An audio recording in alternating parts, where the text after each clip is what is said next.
Need a better way to fade out my music. All right.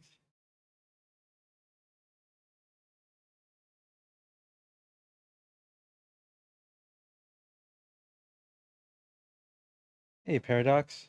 Good to see you again. We're just gonna add um, add the game source. Should have done this earlier. My bad.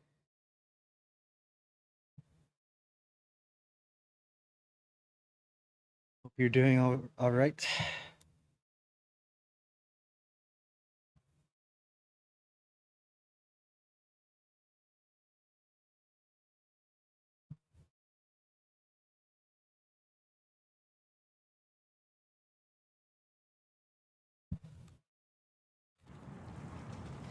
That's a bit loud.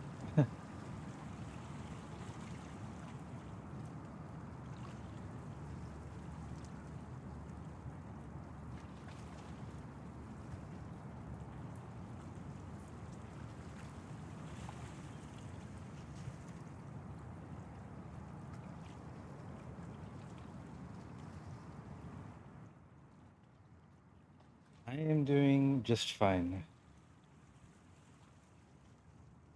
Um,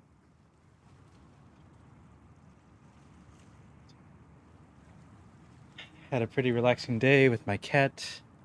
Still need to set up my Kenzie cam, but it's not like it would matter much right now anyway. He's sleeping in another room. Yeah, this is the first Fresh Friday where we'll be playing new games from my backlog every week, every Friday, as the name implies.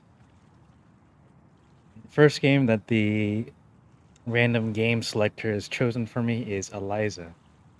It is a visual novel um, about an AI counselor,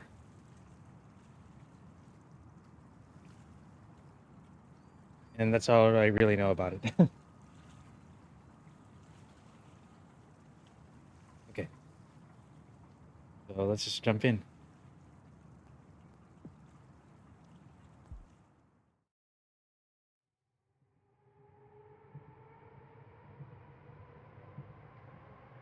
I had a dream this morning, but I can't remember what it was.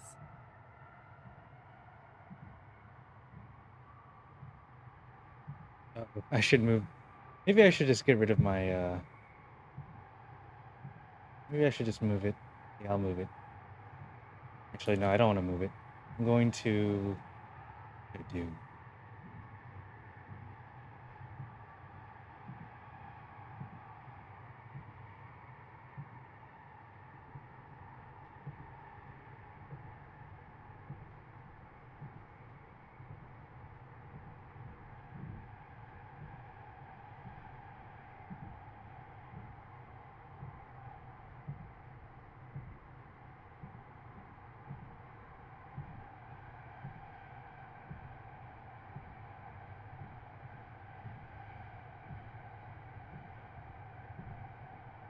That sound in the background is kind of eerie.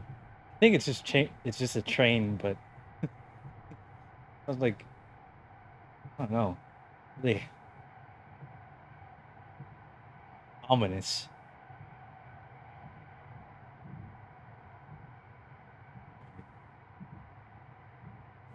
Let's put me over here. Okay.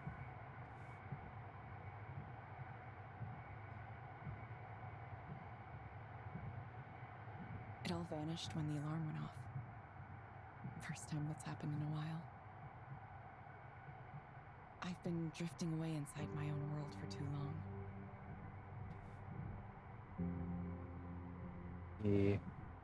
I'll turn down the music just a little bit. There we go. It's time for me to wake up.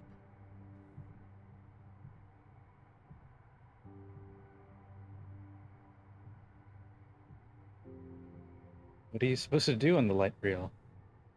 Use your phone.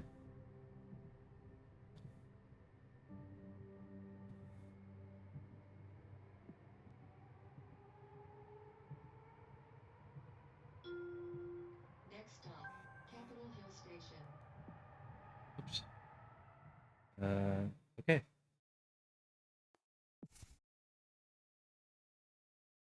Man, I would hate a phone UI that looks like this. Let's look at our mail. I believe in you.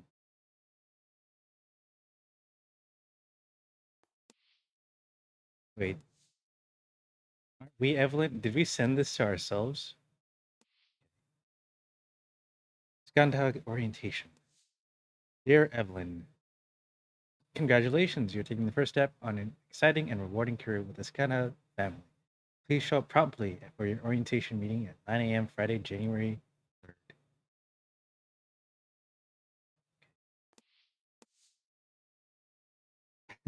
Was it something we said? Evelyn, we've noticed you haven't checked in to your customized personal training plan at Avalon Fitness in the last 971 days. Isn't that relatable? Let me um let me see how long that is in years.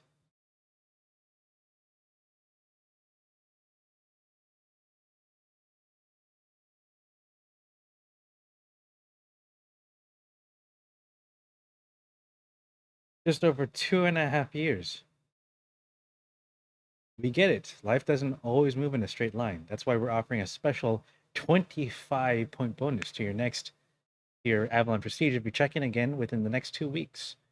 There's never been a better time to get your health back on track. And of course, they send it in January, the first week of January, when people are doing their New Year's resolutions.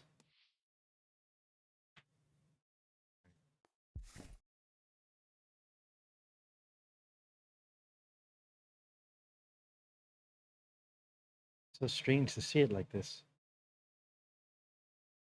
What should I be doing here? Should I check in at the front desk? Hi, you're Evelyn, right? You remember me? That's impressive. There were a lot of people at that orientation. Of course. I've done this for a while now, so I'm pretty good at putting names to faces. People always say they're bad at it, but it's a skill you can practice just like any other. I'm pretty bad at putting names to faces. In case you forgot, though, I'm Ray. Come to me with all your questions, comments, complaints, whatever. And if you look around and can't find me, I'm probably at one of the other 2 counseling centers I'm running right now. So you can count on me being back soon. 3 centers. Sounds like a lot of work. Oh, it is a lot of work. This is kind of a temporary thing. We're growing fast, and hiring is one of our big challenges. That means there's decent opportunity for advancement here, if that's something you're looking to do. I mean, a job's a job, I guess. Interesting. Shall we start with a quick tour of the office? Notice the music changed. Wonder what would happen, how the music would change if I chose a different option. Looks like there's no save feature.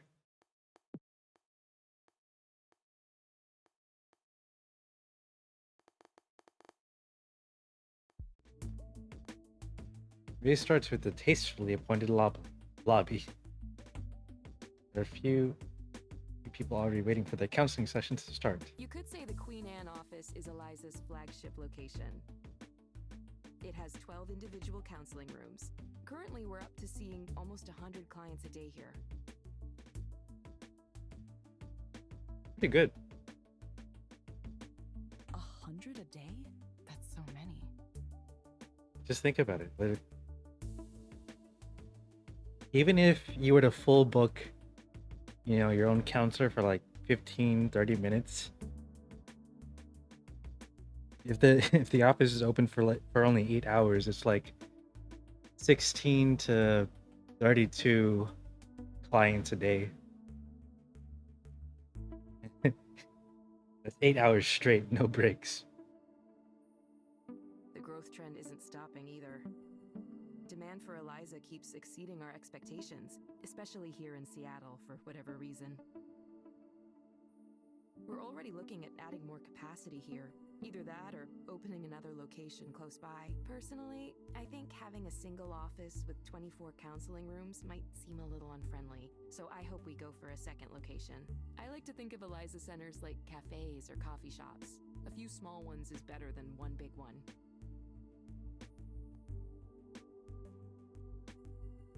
Makes sense to me. Makes sense.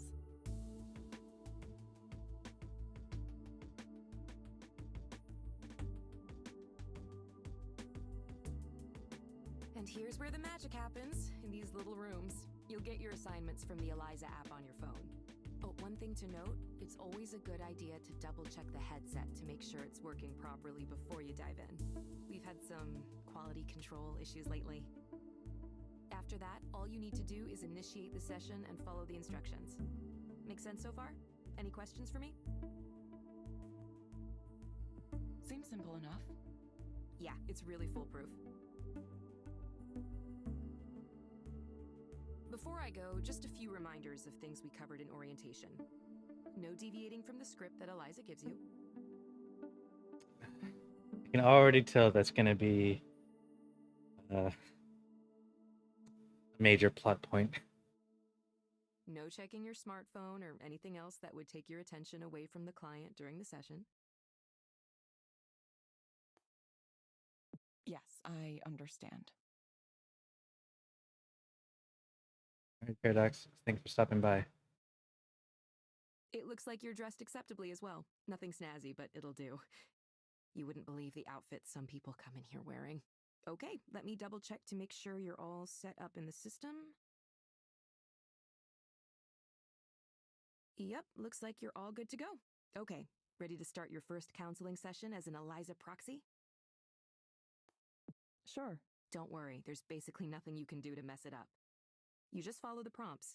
It's a really impressive system. If you want, have a look around the counseling office first. Get comfortable. I'll check in with you afterward.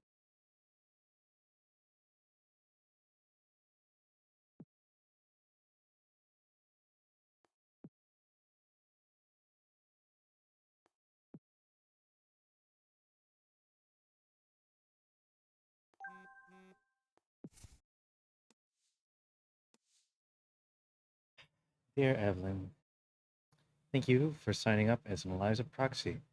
Eliza is a rapidly growing counseling service driven by the world's most advanced AI.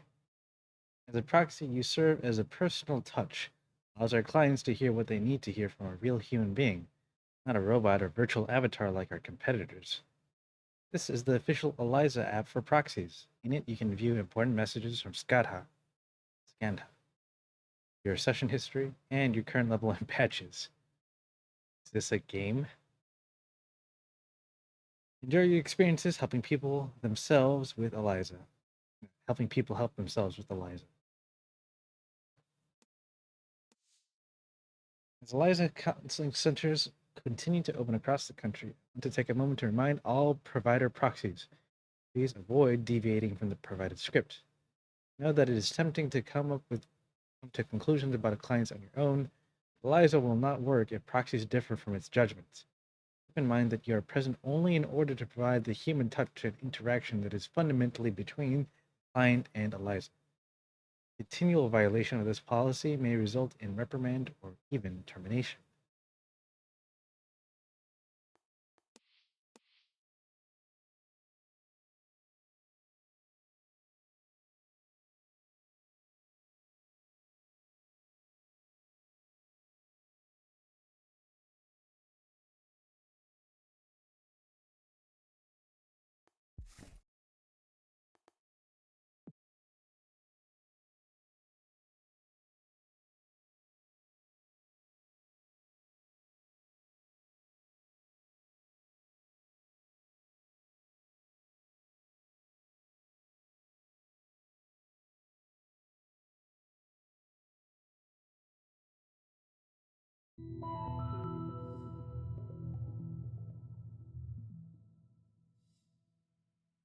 Headset activates.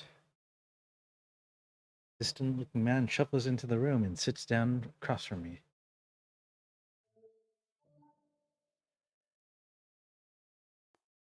Hello, Darren. Hi.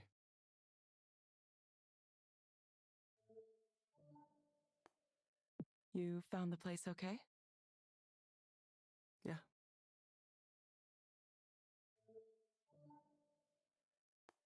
Hope you didn't get rained on too much. No, it was fine. It's been raining a lot, hasn't it?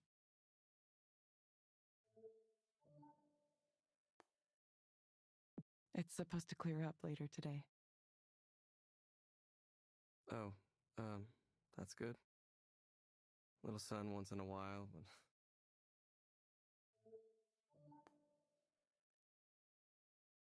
Darren, what brings you here today? well, I just feel empty inside.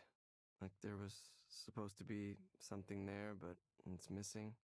I go to work, I do my work, I go home, but there's nothing there. I feel like I'm simulating a person. Like I feel like just hollow and like I'm not even alive. Like a ghost or something. How long have you felt this way? For a long time.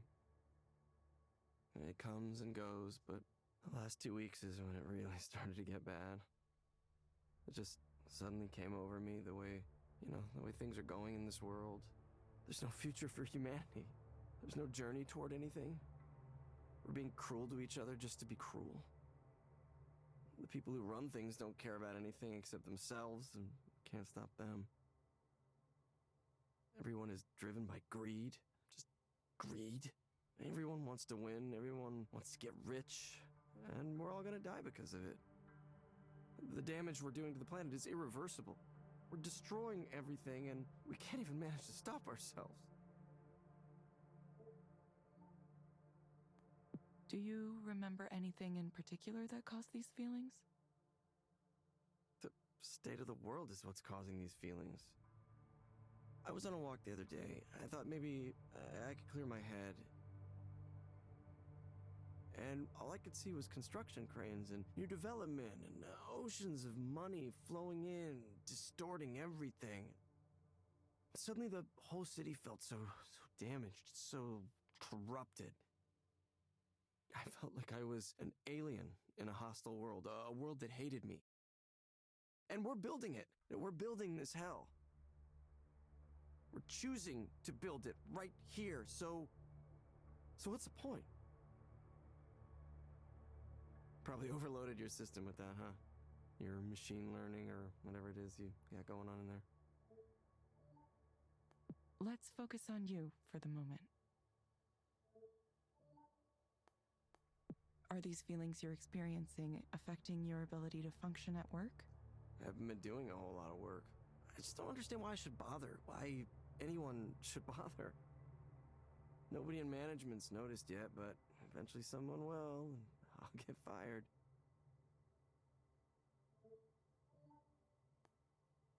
And how does thinking about getting fired for that make you feel?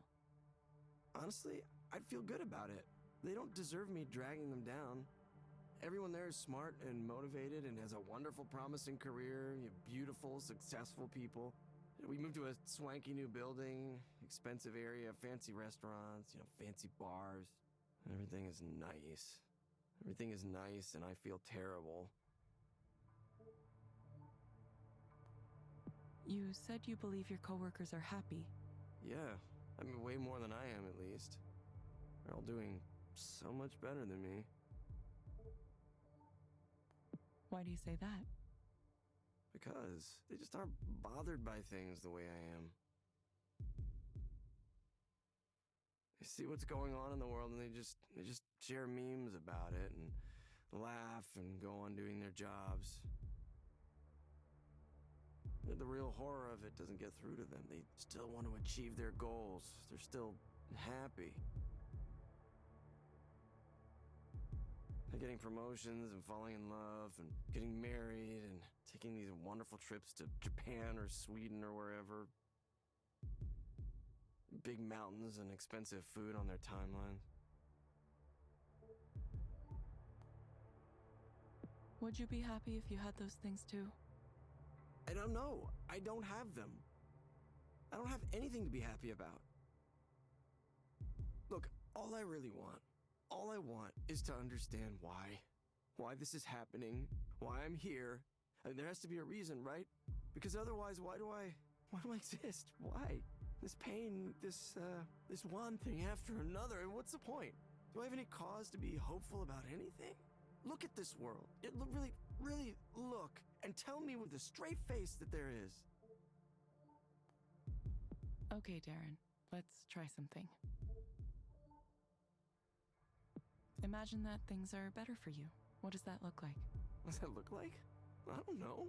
It looks like knowing that something matters at all. But nothing I do will matter. Nothing matters. Not against the face of human indifference, this absurdity.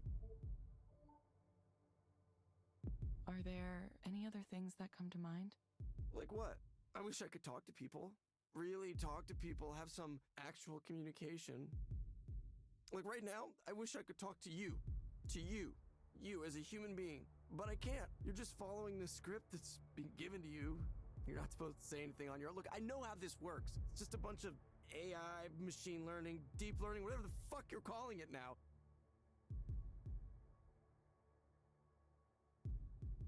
Look, I'm desperate and I can't even talk to a real human being. How did it end up like this?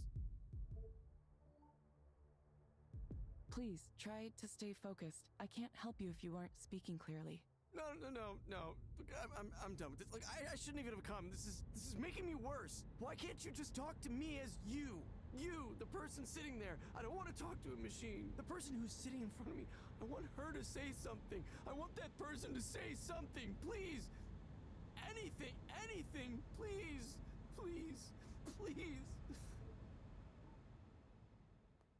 Okay. Hi, Darren. Is that really you? Yes, it's me. You're not following the script right now? Wait, say something weird. Say something only a human would say. Darren, I'm going to get in trouble if I deviate from Eliza for too long. No, I know, My real name is Evelyn. Yeah? Well, it's, nice to meet you, Evelyn. I didn't expect you would actually do that. Do that for me. I'm not used to people doing things for me.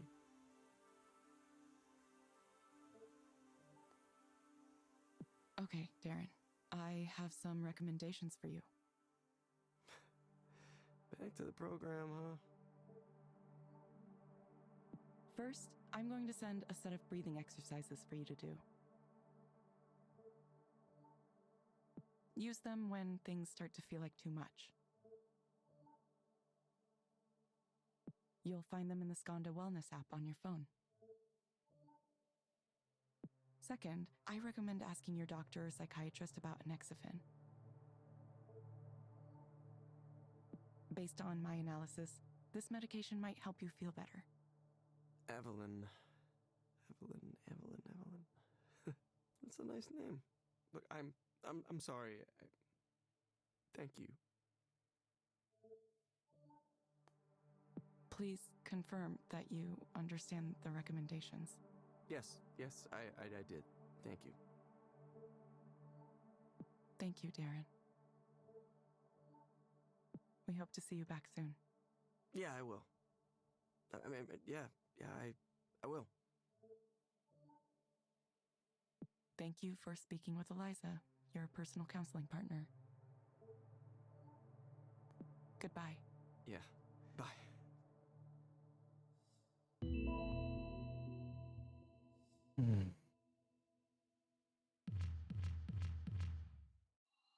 Wow, they really make it like a game.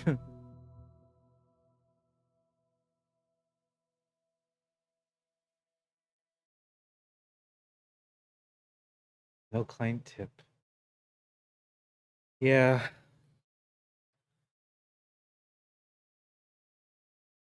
Really need to say something if they're not playing and giving a tip.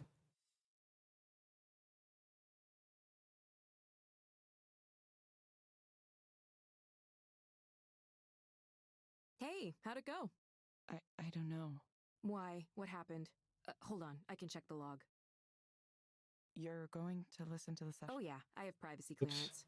I mean to skip privacy. This is still a new service, so we need to be able to monitor sessions for a variety of reasons. There could be bugs in the software we need to examine more closely. We're pretty upfront about all this. One of these guys. Yeah, we get people in who demand to speak to a real human being.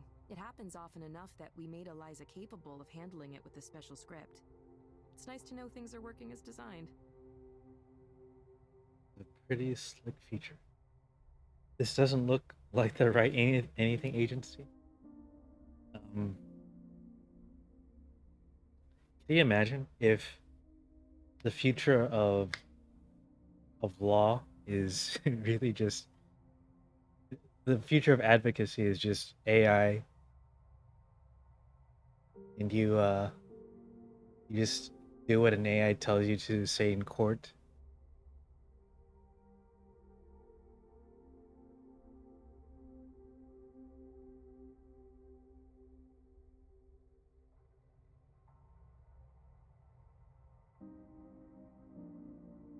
Do you think that guy will be okay?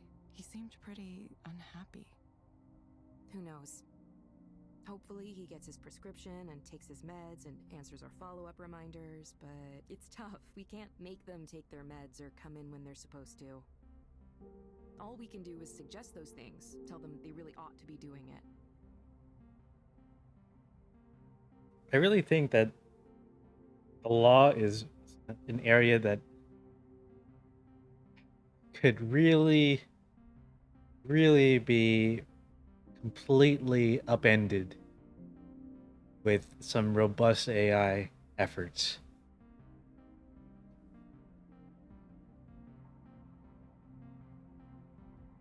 Ultimately, they're the ones who have to decide to follow the plan. Honestly, I'm really interested in that sort of, I guess, future.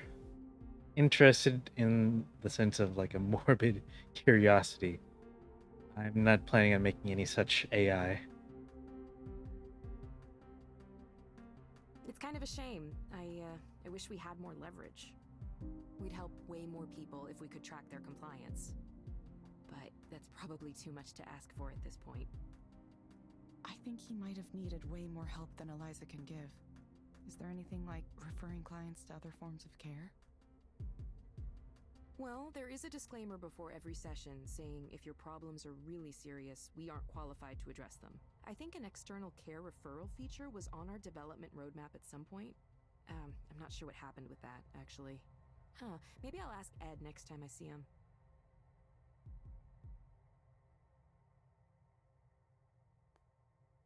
I see why a lot of proxies are tempted to go off script. Yeah, I totally know how it feels. A really intense client like that can be intimidating, and you're motivated to help them. But to succeed as a proxy, you really need to let go and let Eliza do its thing. I know that not having any choice feels weird, but sometimes life is like that. Sometimes you don't have any choices and you just have to follow directions. Most jobs are like that, honestly. Now you're just describing AI or turning actual cases and trials into Ace Attorney um, cases. Just gamify trials.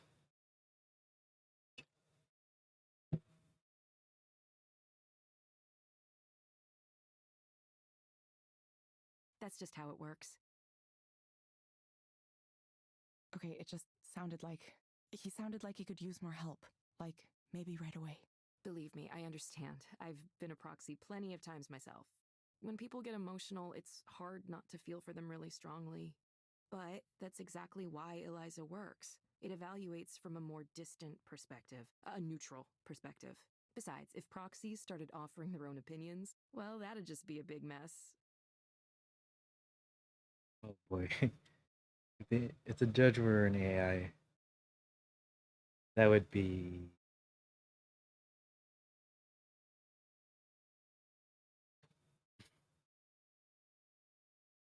Not to mention, there'd be all kinds of problems with liability. Still, I get it. I really do.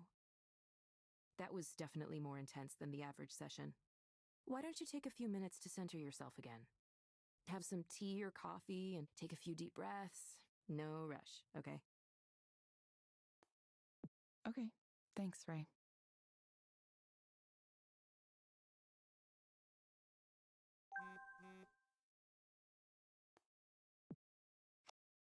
Hi, Nora.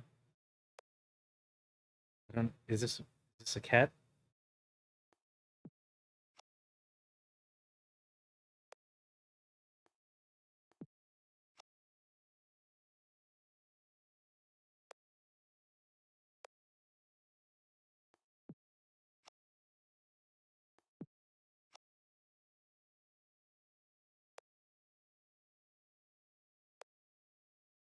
Thick phone.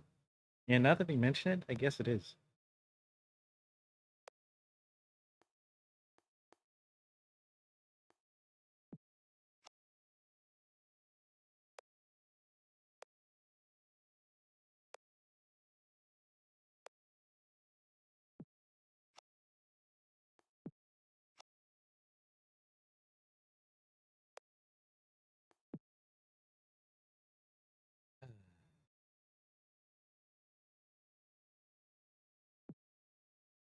Pants are nice.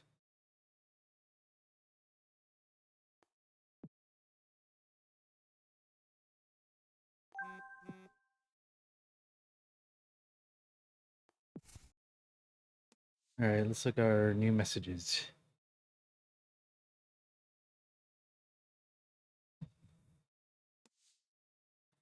Just for some wider context, this is a nice article about our efforts from a year and a few months ago. A little outdated now, but it's still relevant. I've got a little cameo in it. In the classic 1990s sitcom Frasier, title character Frasier Crane was a psychiatrist with a Seattle area radio show where callers poured out their souls in exchange for on air advice. These days, unhappy Seattleites might not be speaking to a radio personality, but an app developed and operated by Scanta, uh, but an app developed and operated by Scanta. The Seattle tech giant is making a big push into the mental health market with a oh gross mental health market. With a new AI powered counselor dubbed Eliza in honor of the pioneering 1960s computer program of the same name. Skanda says that Eliza can evaluate a user's overall mental health, detect problems, and make recommendations that are tracked over time for their effectiveness. It works in tandem with Skanda's mental wellness app, which can track mood changes and other metrics over various periods of time. Livia Davis, 42, is starting to feel overwhelmed with the demands of her busy life, so she made an appointment to see Eliza, not online, but at a physical counseling office located in the city's Queen Anne district. There, she spoke to a human worker who was guided by the Eliza program. Skanda claims that in person format is superior to online counseling, as it brings more of a human touch to the sessions. An obvious chatbot recommending a course of action is one thing, says Ray Bukhari, manager of the Queen Anne counseling offices. A real human looking you in the eye and telling you the same thing is another. There's more immediacy there and more sincerity. Proponents of Eliza and other mental wellness apps say their reduced cost and increased efficiency is needed at a time when more people than ever are struggling with mental health. A study released earlier this year by the National Institute for Productivity indicated as much as 43% of the nation's workforce reported feelings of anxiety or depression strong enough to interfere with their day to day performance. This is an epidemic, and we must begin treating it like one, wrote Institute Deputy Director Thalia Kapunsky in a statement accompanying the report. Of course, as with any new technology, not everyone is a fan. We have already given up much of the daily texture of human life to this cheap and technocratic solutionism. Its price fades, but my disappointment in how much farther we seem prepared to go remains perennial, wrote the post and cultural poet and cultural critic Perrin Benjamin, an essay for the Los Angeles Review of Books about the mental health industrial complex. Others see a danger in private ownership of the technology. If it works, and that's still to be determined, the next question is going to be who controls it, says Francis Norkic, a fellow at a fellow of the Public Health Institute at Montlake University. What does it mean if millions of people suddenly have their ongoing well-being tied up in proprietary code owned by a multinational corporation? Skynet has not made public its plans for the service, although it has released the preliminary results of an internal study indicating that the counseling sessions conducted by Eliza match or even conducted by Eliza match or even outperform those conducted by trained human counselors alone. Davis, for her part, is a satisfied customer. You can say that Eliza is just an AI, that it's inhuman, that doesn't have a soul, whatever, Davis says. What I can tell you is that I spoke to it, went back a few times, and now I feel better. At the end of the day, isn't that what matters?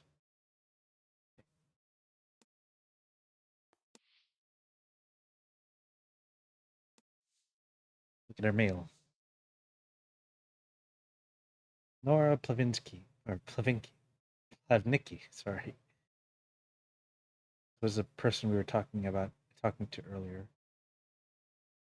It's, oh, interesting graphic design.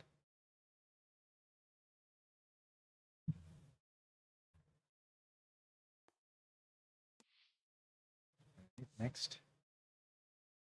I don't know if I care about this.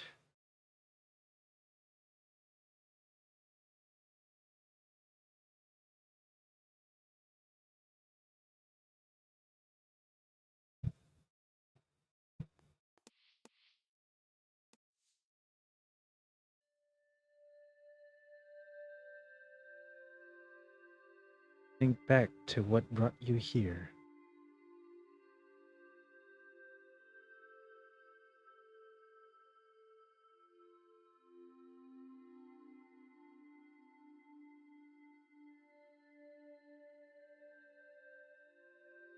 Okay, I thought about it. Ooh, solitaire. Yes. I was never good at solitaire. Oh no.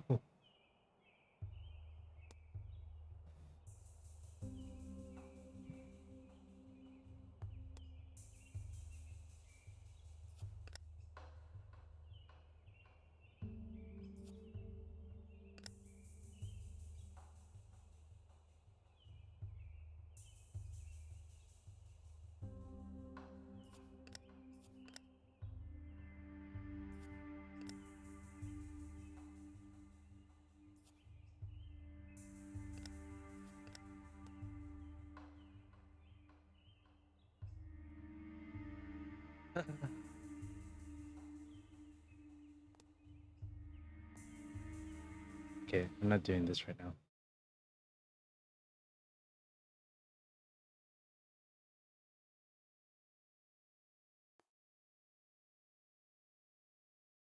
I think that was the whole deck. Oh wait, does it save my progress? That's it's neat.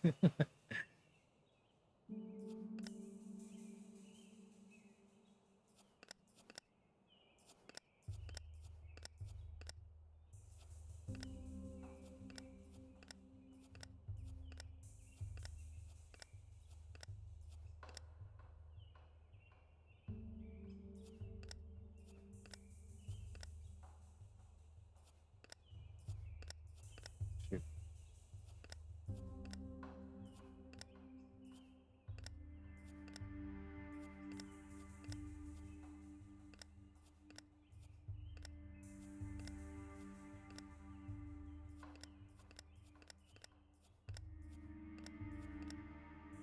I really don't know how to play this. I'm just gonna skip and continue with the story. And for the next session,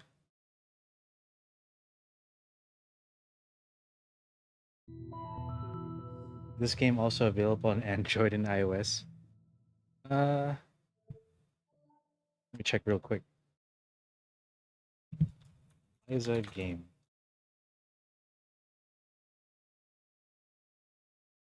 Is not. Oh, but there is a Switch version, which is kind of a tablet.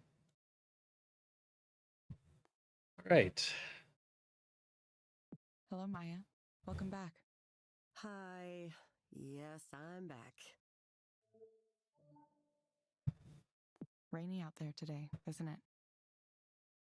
Yeah, it's a good thing I put on my extra big raincoat this morning. Thankfully, it's supposed to clear up later. Well, gonna look weird with my giant coat tonight. Cool, cool, cool. What brings you here today, Maya? Right now I'm just nervous. I have the nerves. I've been trying to get my career off the ground for so long, like a really long time. And I still feel like I'm stuck on level 1 and Yeah.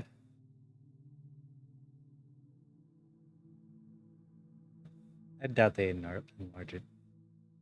Seems like everything is kind of has its own dedicated space in the UI.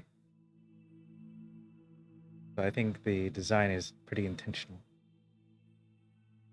The spacing. Hey Zacher, welcome to the stream. Sorry, I know we've talked about all this before. I probably don't need to go over it again. Anyway, there's this conference that's happening next week, right? Like media professionals, something. All right. Playing a came in my backlog, Eliza, about an AI therapist. And you're the human proxy who has to deliver its messages, its counseling. I'm really intrigued. That's bad enough for my anxiety, but I was also invited to this party thing. It's like dinner and then a party. I'm not sure how it's gonna work. The point is, there's gonna be a lot of big, important, famous people there. Like people that I really look up to. People with big followings online and lots of fans and all that. All of that. A layover in Denver.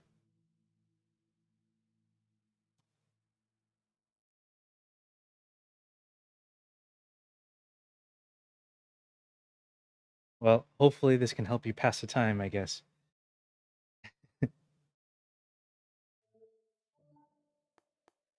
And how does that make you feel? Appreciate you stopping by, though. I feel like why? Like why was I invited to this? I'm nobody. I am a serious, gigantic nobody. I don't have a show I'm doing or any collections out or a webcomic everybody loves. I mean, I tried to do those things, but nobody cared.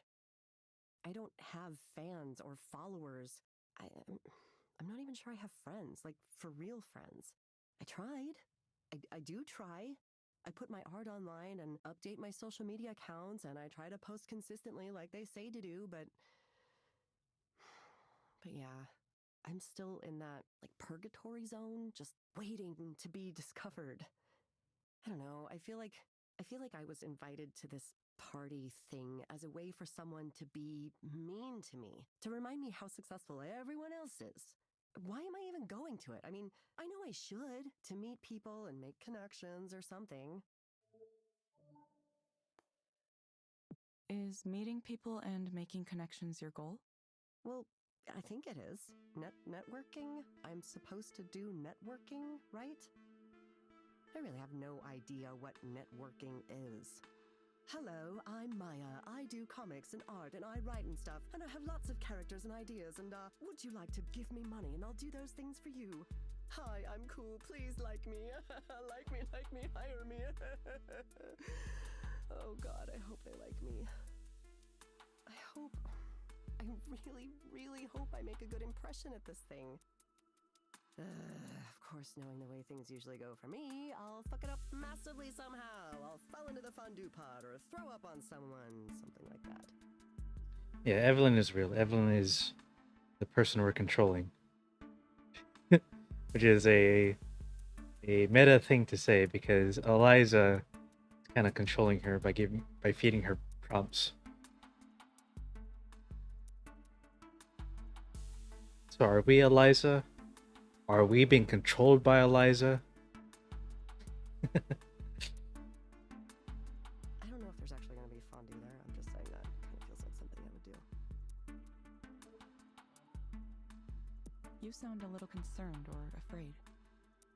Well, yeah, I am. I'm terrified. What if they suddenly remember I'm a failure and shouldn't be drinking their booze and breathing their air? Eventually, someone's going to realize I'm not hip enough to be at this thing. Yeah, that's one way to put it. Maybe it'll be polite, like a gentle tap on the shoulder. Excuse me, miss. I couldn't help but notice that you suck and are terrible. Like voice acting. That's obviously just my anxiety talking. I know it won't go like that literally, but it could be like that in a figurative sense.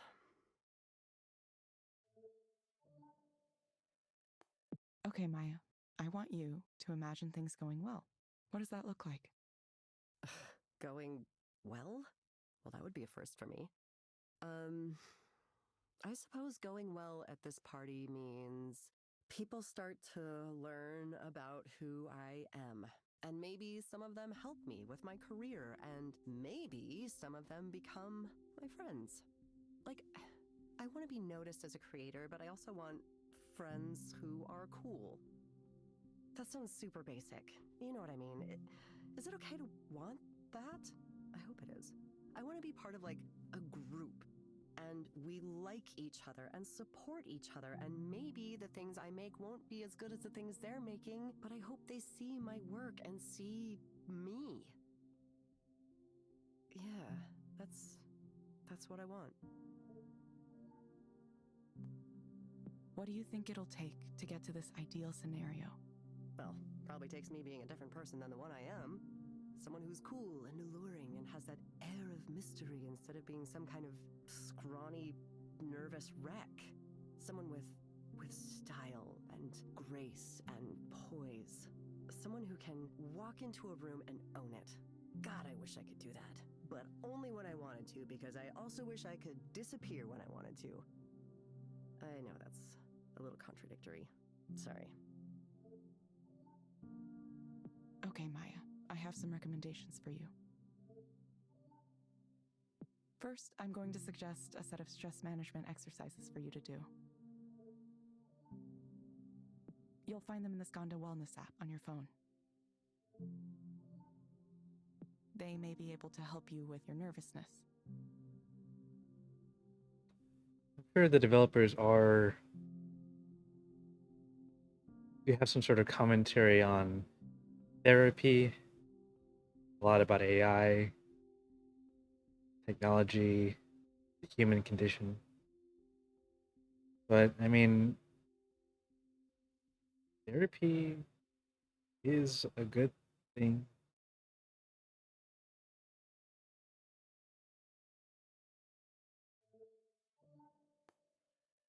Second, I recommend asking your doctor or psychiatrist about litosenal too. When done right, I should add.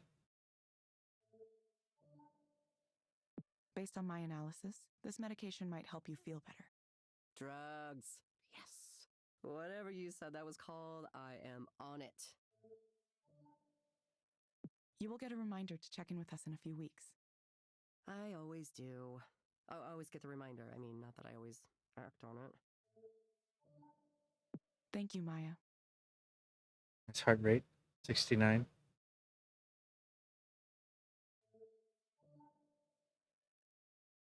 We hope to see you back soon. Yeah, don't you say this every time? Thank you for speaking with Eliza, your personal counseling partner. Goodbye.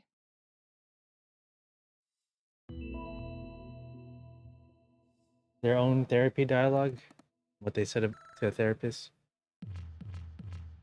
Uh, Maybe. I mean, they're definitely speaking to some probably real fears and anxieties that people have. Wait, did I get 5 stars? Nice. And a $5 tip. Wow. Why do I get a tip?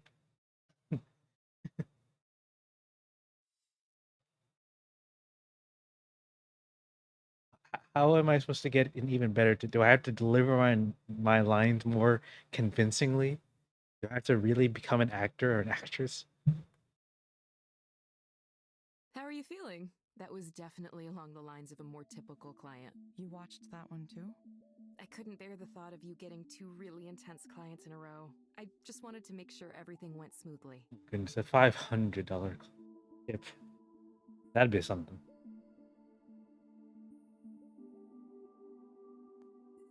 Thanks, Ray.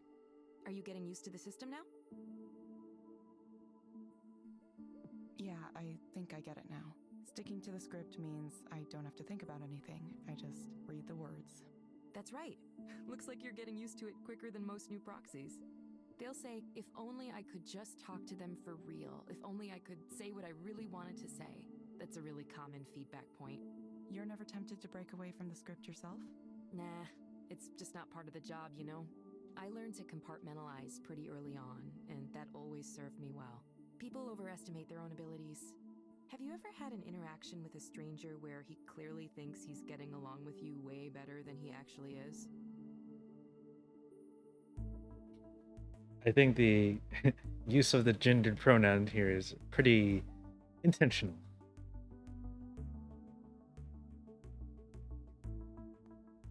Oh, I see what you're saying. See, you know exactly what I'm talking about. People like to think they can play therapist. It seems easy if all you know is the movie version. You know, where you get paid to sit there with your notepad and say, I see, or every once in a while. I'm sure the AI probably will. I can't wait for that point whenever it happens, because I'm pretty sure it's gonna happen. The reality is, active listening takes a lot of work. It's much easier to just zone out a little bit and let Eliza run things. It's kind of meditative in a way. You just follow the prompts. I know computers telling you what to do has this negative connotation to it, and people who want to criticize us call it dystopian or whatever. But it's like any technology. It's a tool. Either way, you're doing fine so far, Evelyn. This is a busy day, too. We might break our single-day record if no one cancels. Is volume especially high right now? It is, yeah.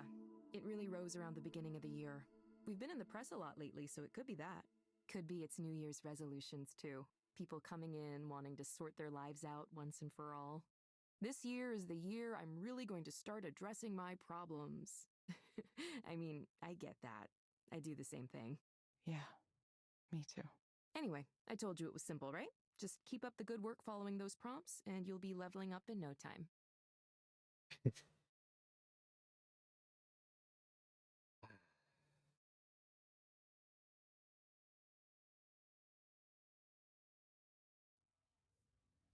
Give me a flashback. Oh, okay. This is. I don't think this is a flashback. Evelyn! It's been so long since the last time I saw you in person. He used to stick to a very subdued and professional look. If she really wanted to put those days behind her. It's definitely been a while. 3 years? Yeah, almost 3 years.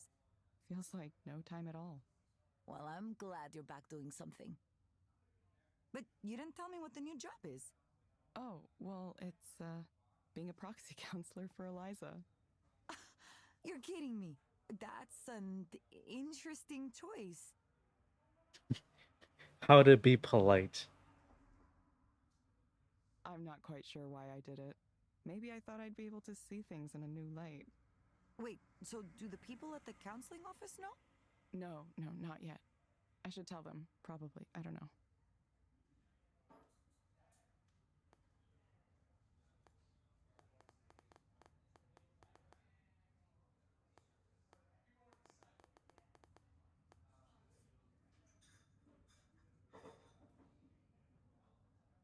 It's unkind to keep it a secret. Morbin? That's a bit of a stretch. I'm sure it'll get out eventually, one way or another. Yeah, it probably will. Evelyn, how are you these days? I mean, really, how are you? I'm better. Not by a lot, but still better. I knew you were working at that bookstore for a while, but other than that, it's like you dropped off the edge of the planet. Well, I wasn't up to much. I checked your social media once in a while, but nothing. Not that I blame you. I hate all those apps. Yeah, I deleted them.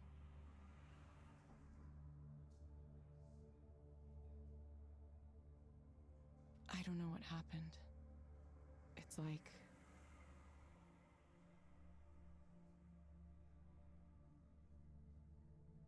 I guess I'm still not ready to talk about it yet. It's okay. Take the time you need. I'm sorry, Evelyn.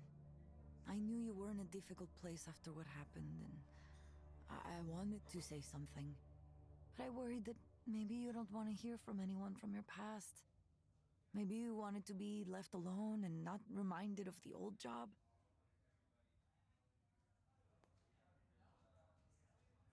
It's nice to know you were thinking of me. Well, I'm glad. I was kind of going through a lot myself last couple years. That's right. What about you? How is your life these days? What's it like being a rock star? It's a lot of work, actually. I have to prepare for the show next week. I have 2 collaborations ongoing, and I'm applying for funding for another, a big one. I'm also advising on an art activism group that makes art installations to challenge people to think about the ways technology is affecting their lives. Oh yeah, and I'm working on this, kind of like it's a granular synthesis engine, but with a new twist to it. It should be interesting. Granular synthesis. Sorry, I don't know what that is. It's a way to make sounds out of smaller sounds called grains. Maybe it's better to show you than to explain in words.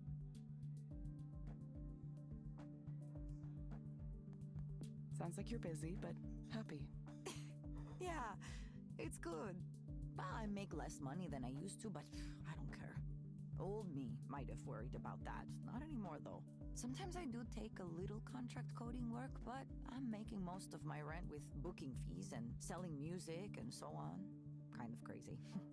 Kind of scary, but good.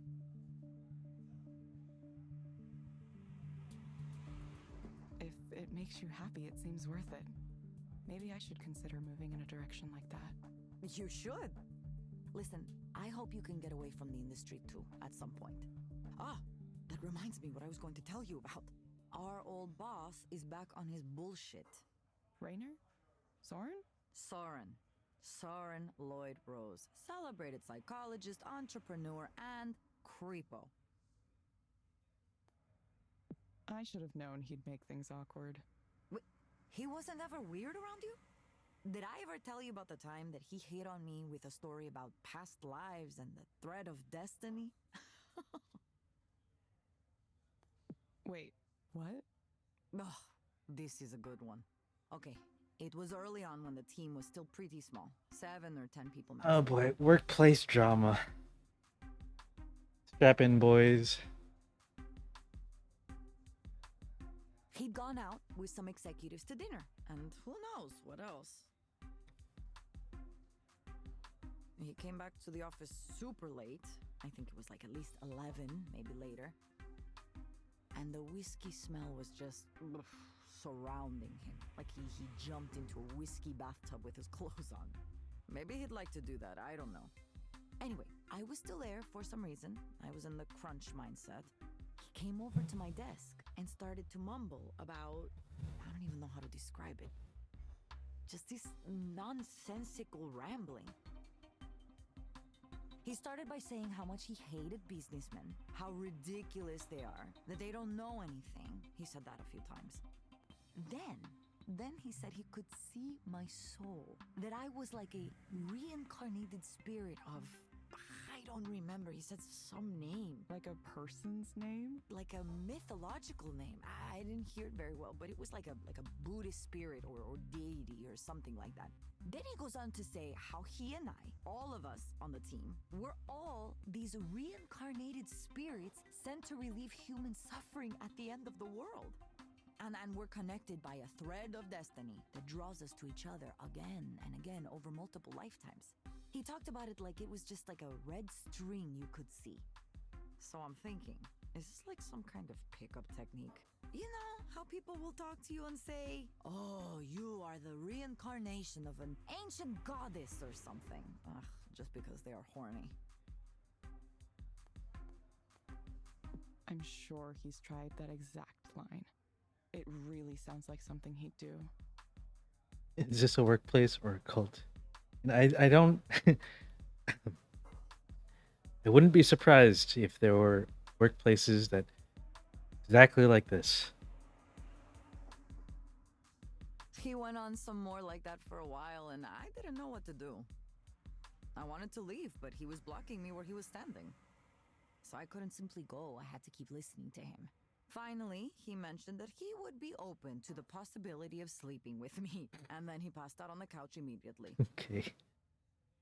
You're kidding. No, not at all. Of course, we never talked about it after that. Certainly, I would not bring it up. I wonder if he even remembers. Nothing like that happened again, but I think it was because I took care to not be around if it seemed like he was going to be drunk at the office. I wonder if he's still that way. I'm sure he is. Wow. And now he's back. Isn't it exciting? He messaged me the other day wanting to talk to me about some new startup he's putting together.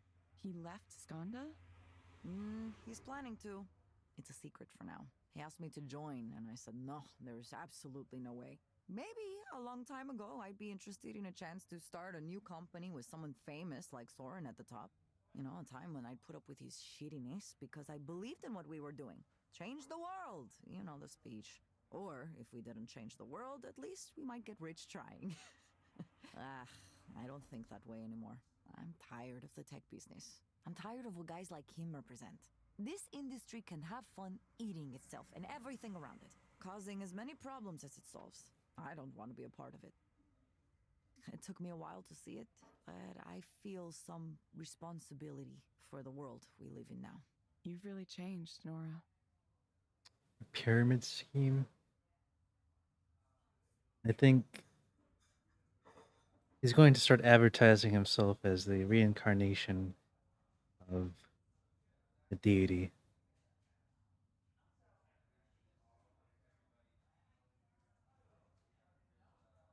And for just 12 payments of $9.99, you too can have a piece.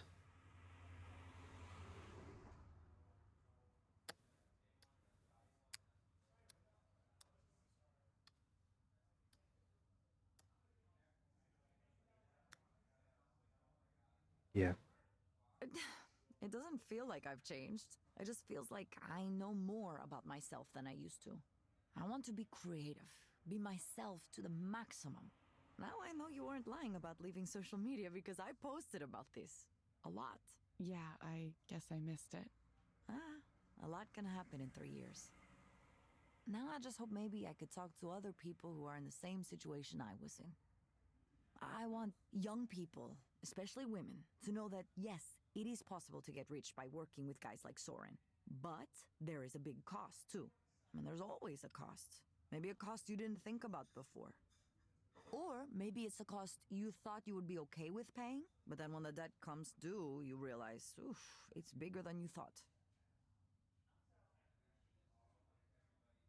Now that's my conclusion. But you, on the other hand, you should go and say hello to him. To Soren. Yeah, he's giving this big keynote talk next week, you know? It's the reveal of his new startup. Many people will be watching. Why should I go to that? It will be interesting, don't you think? You're already working as a proxy for Eliza. That must be giving you some new perspectives. Now you'll get to see what Soren believes the next step is. Don't tell me you're not the least bit curious. I don't know. Maybe I am. It's free to attend? Of course not. It's at one of those conferences you pay thousands of dollars to get into. But lucky for you, I have an all-access pass. Here, take it. Really? Are you sure? Yeah, he had one sent to me. As if there's any way I would go to a snake person convention like that. Snake person. Ah, you know, people who are like snakes. Venture capitalists. Biz dev. If you're so against it, why do you think I should go? Because I already made my decision. You need to go make yours.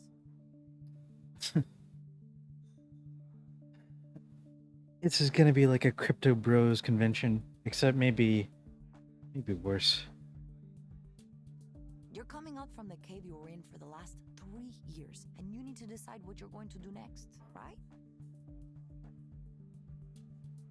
Evelyn, you're one of the smartest people I've met in my whole life. I'm serious. I've seen the way you approach things like this.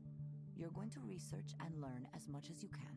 And only then, when you feel like you know enough, you'll make your decision. Isn't that right? You have more to contribute to the world. But you want to know you're contributing the right things in the right way. I've always admired that about you. Anyway, I should get going. I have a rehearsal for a show to get to. It's really good to see you, though. Really, really good. I promise not to be a stranger anymore, okay?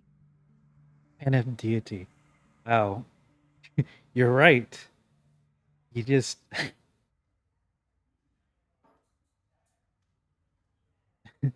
you just mint an NFT about some religious figure.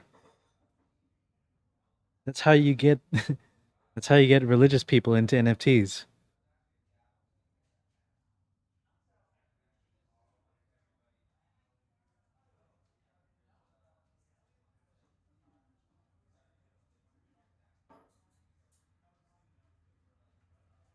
Who wouldn't want a piece of salvation? AGS.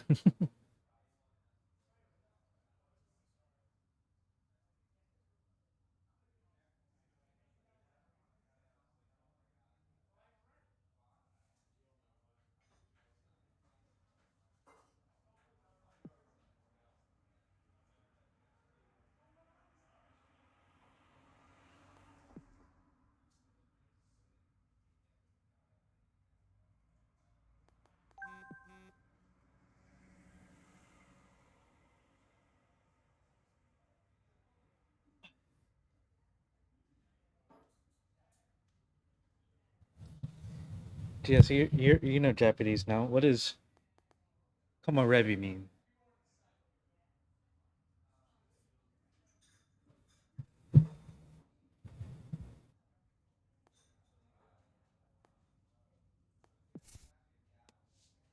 Let's look at our mail. There's a reason they're called patience games. The trick is not to get ahead of yourself. This is about the solitaire game that I was playing earlier.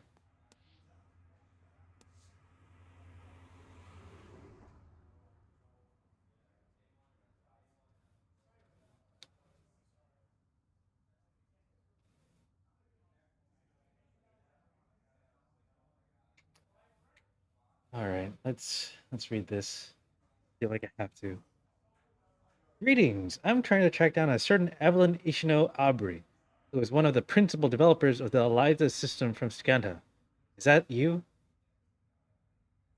I'm something of a cultural commentator who's looking to write about the early signs of parametric therapy and where it's gone from there.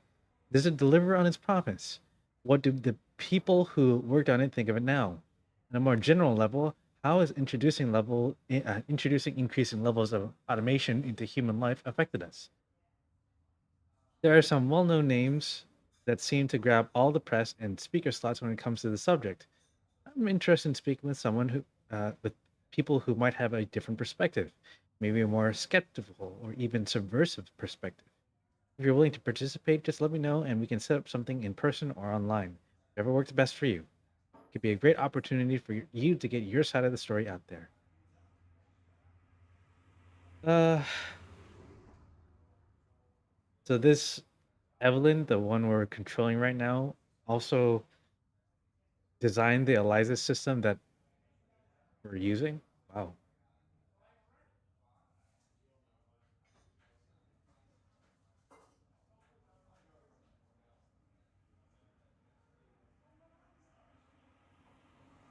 Oh wait, did I already add?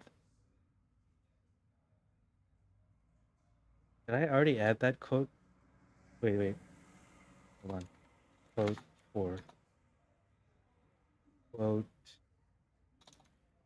3. What's quote 2 and quote 1? Okay, so I think I should delete the newest quote. Who would have thought I would think of adding the same quote twice? Quote delete 4. There we go.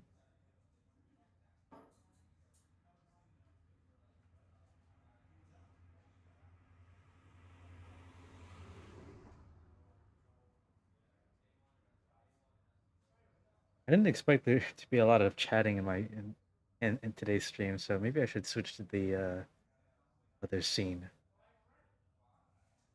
Oh, but I gotta re-add the game.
Okay, there we go. All right.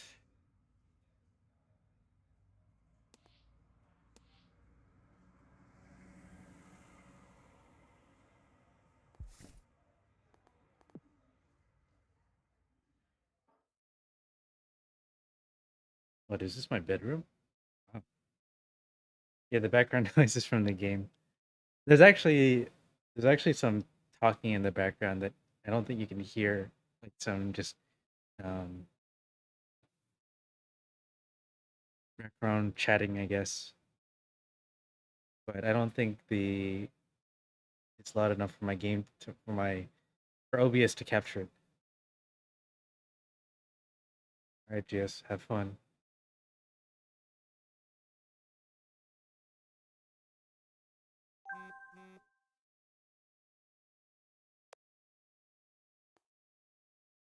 Cookies. Sure thing, GS.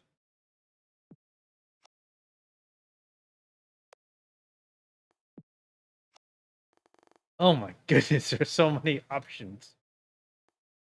All right, what kind of cookies do I like best?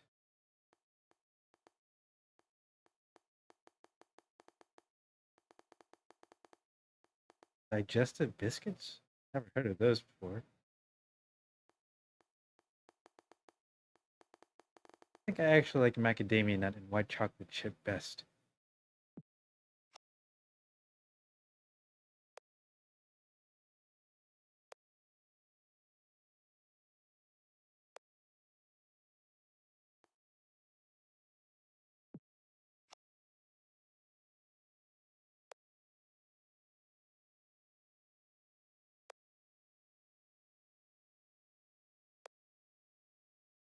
Really?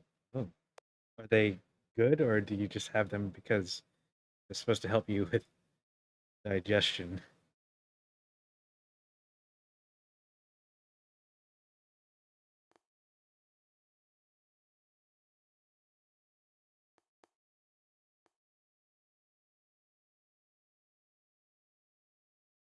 I do kind of like baking, and I kind of get what she's saying. Let's say I see.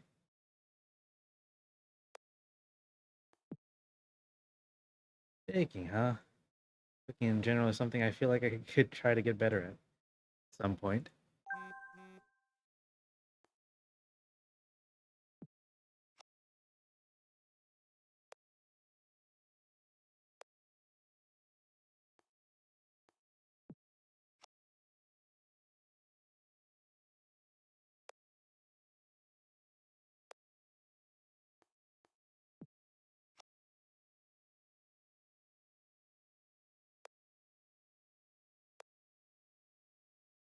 Right? Software for herself now. I wonder what that involves.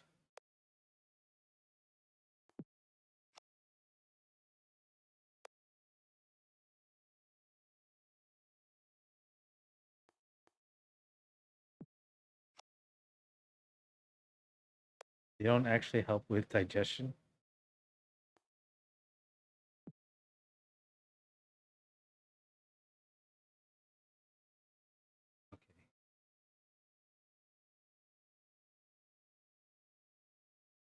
Okay. Texting some people is just an effort.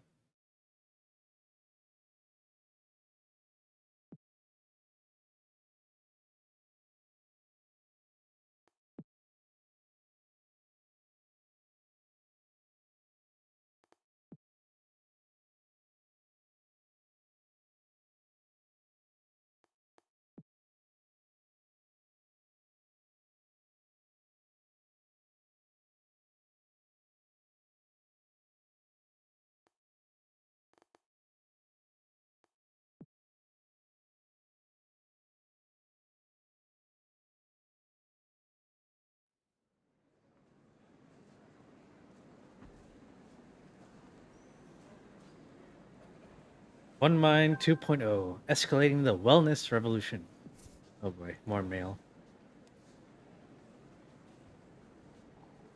Went to Maggot's books today, and Shilamy told me you don't work there anymore. Made me sad. You're the best part of going to that store for me. I always appreciated your presence there. Winky face.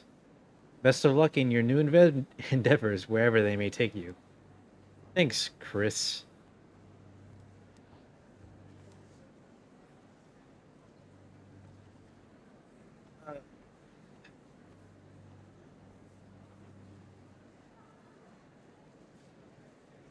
All right, this is an article that our mom sent us, and it's a long one, so strap in.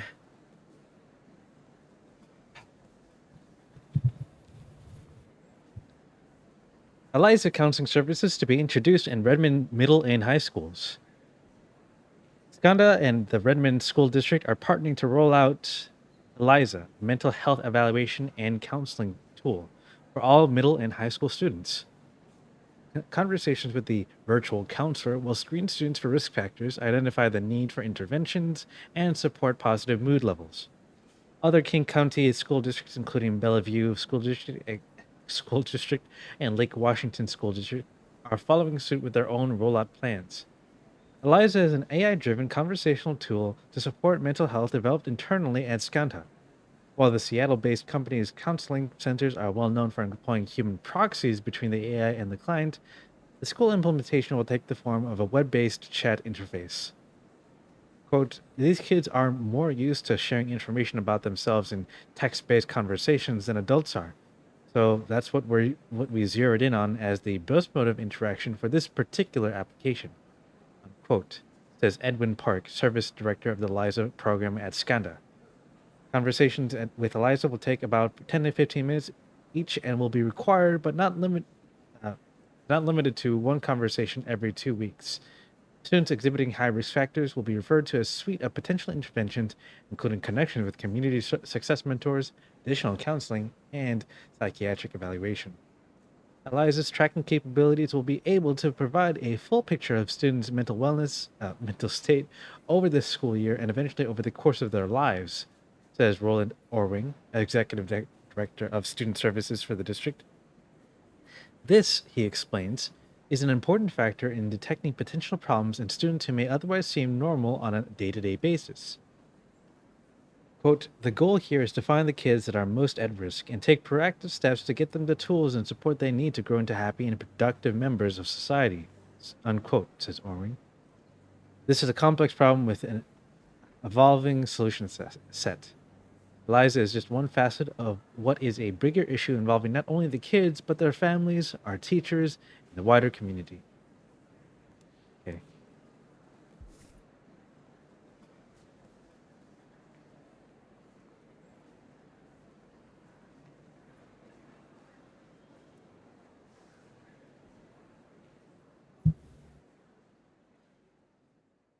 Oh boy.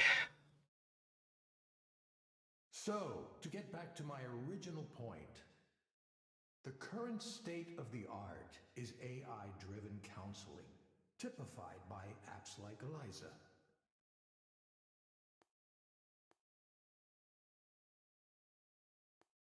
Let's talk about the model here for a second.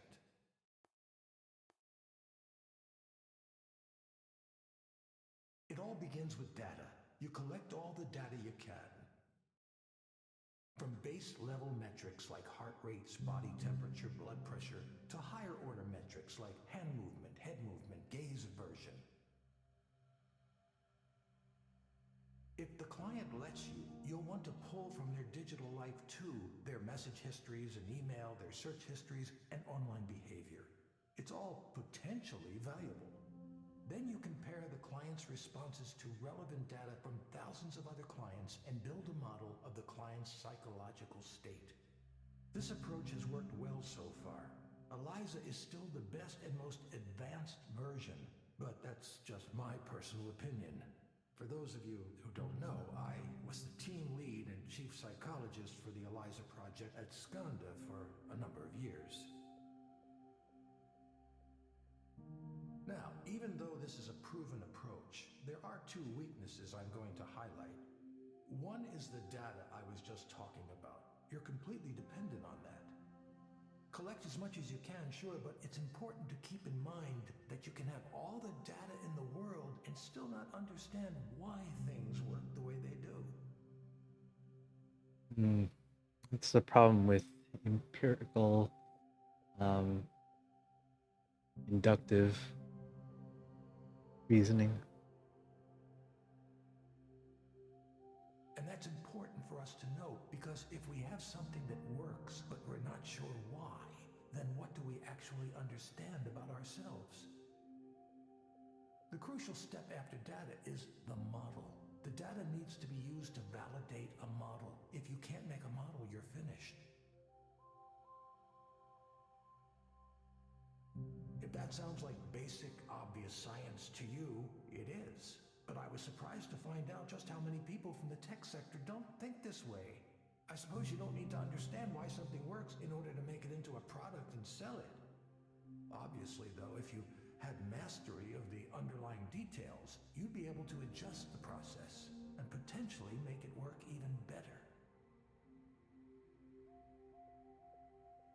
One further note while I'm discussing modeling. Many of the startups trying to address mental health right now are completely ignoring the insights provided by the field of traditional psychology. Oh boy, here we go. They do so at their own peril. Many of you know already, but as a brief personal aside, I was a professor of psychology before I joined the tech world. I'm continually stunned at how little the tech heads know or even care about the hundreds of years of psychological research that has gone on in my field. Know when this game takes place, but hundreds of years.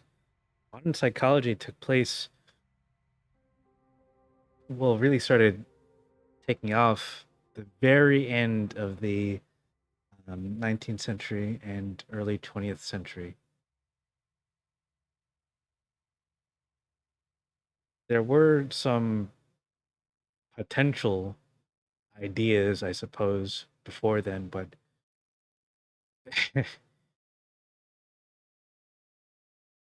There's a reason they call Freud the father of modern psychology, even though there aren't many people who really take his work seriously these days, at least from a academic perspective.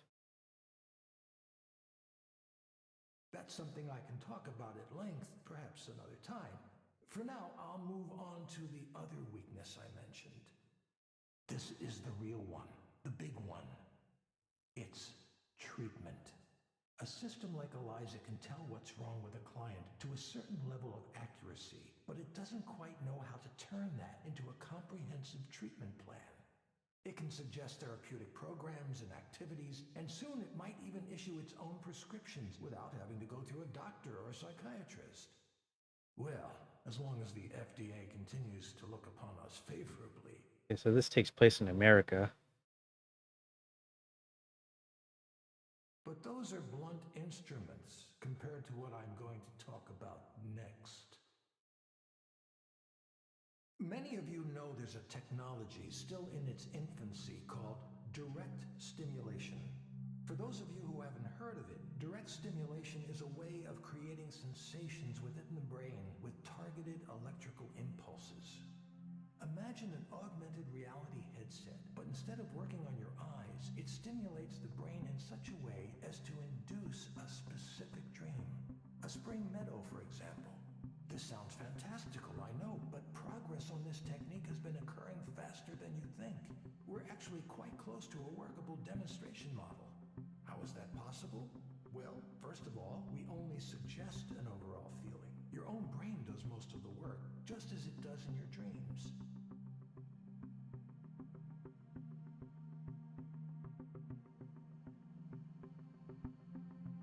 It fills in all of the visual details using its own set of memories and expectations. Induced dreams via direct stimulation can contain all the therapeutic content of VR therapy without the need to create realistic graphics or other content. Instead, it harnesses the brain's creative power to dream up the situation for itself. Combine that with the insights we gain from parametric therapy systems like Eliza, and you have a complete end-to-end, fully automated system. It should be clear now that this heralds a revolution in how we treat, how we think about mental health. And with mental health challenges on the rise across the globe, it couldn't come at a more crucial time. So, that's why today, right here, I'm announcing Aponia, a new company to make induced dreaming a reality and end human suffering as we know it. I should note that I remain on good terms with Skanda. In fact, they're a minority investor in this new venture. But still, I'm very much going my own way on this. It's no secret that Rayner and I don't always agree, and that's why we mutually decided I should pursue this paradigm shift on my own. As for details on the venture itself, I don't have anything specific to announce at this time other than that the technology is real and working in prototype form already. But you can be sure to hear more from me on that soon. Thank you.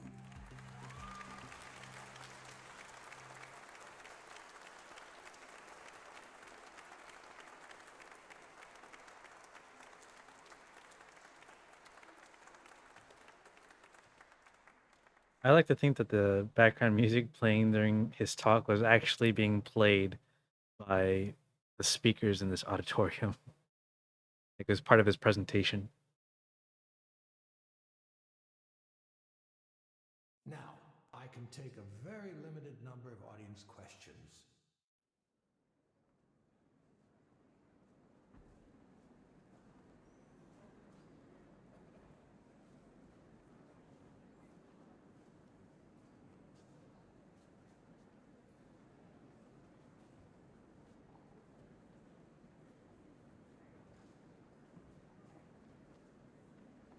Well, look who's here. It's like I've seen a ghost.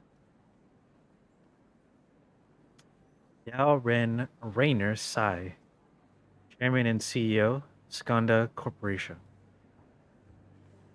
Good to see you too, Rainer. Where are you these days? I lost track after you left us. This voice sounds familiar. Nowhere. Nowhere? Well, nowhere is no place to be. I really gotta look this up. Eliza.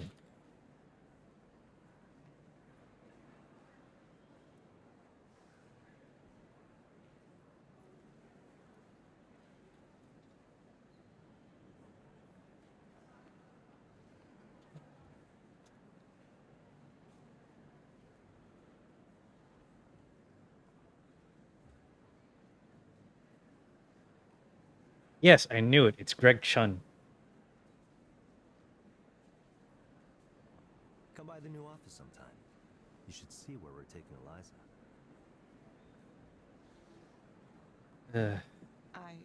Okay. Good. Sarah will set something up for next week.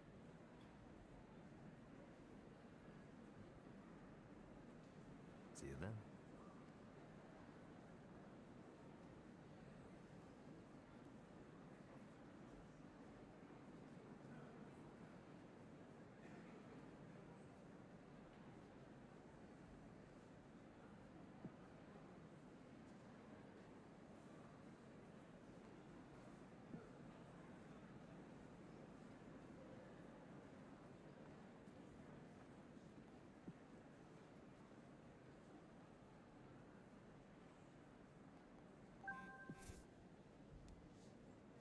All right, another 2 messages.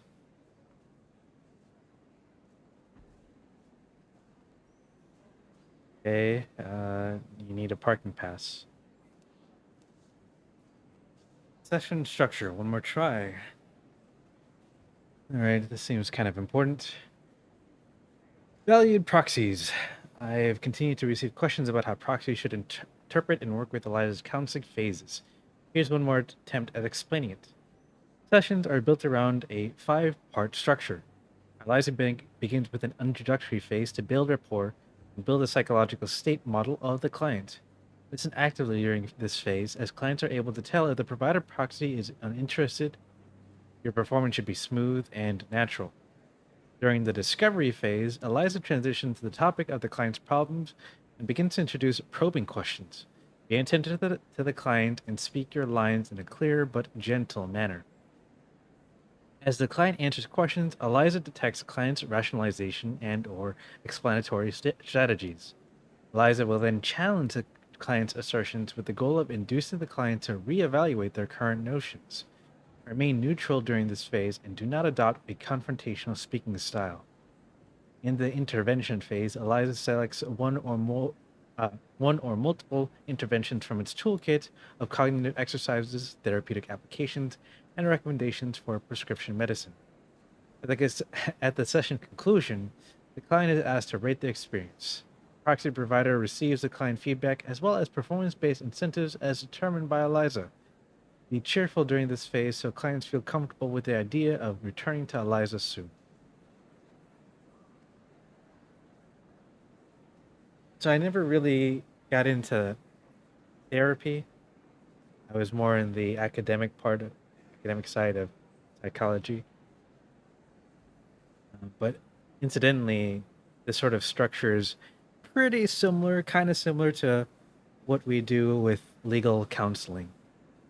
Can't really go into the specifics of that, but it's really similar, except instead of being mostly emotional problems, it's mostly legal problems. Or I should say, it's still emotional problems, but we're supposed to suggest legal solutions.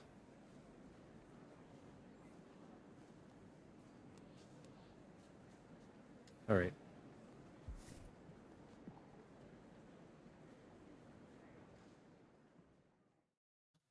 The full immersion again.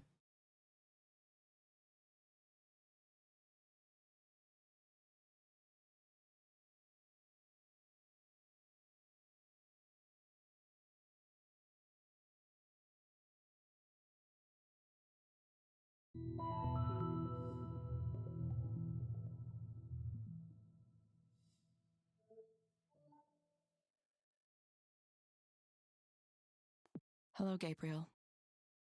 Hi. Hope you didn't get rained on too much on your way here. A little, but it was fine. I'm used to it. Most people here seem to get used to it, yes. Yeah, they have to, don't they?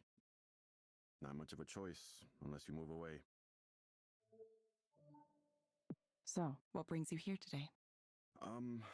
Well, I don't know where to start. I've never really done this kind of thing before, counseling. That's okay. Start wherever you like. Well, I'm about to be a father. Yeah, my wife is due in a few months. Congratulations. That's what everyone says. Congratulations, congratulations. I get this tension, this restless feeling when people say that. It's like a curse or something. Congratulations.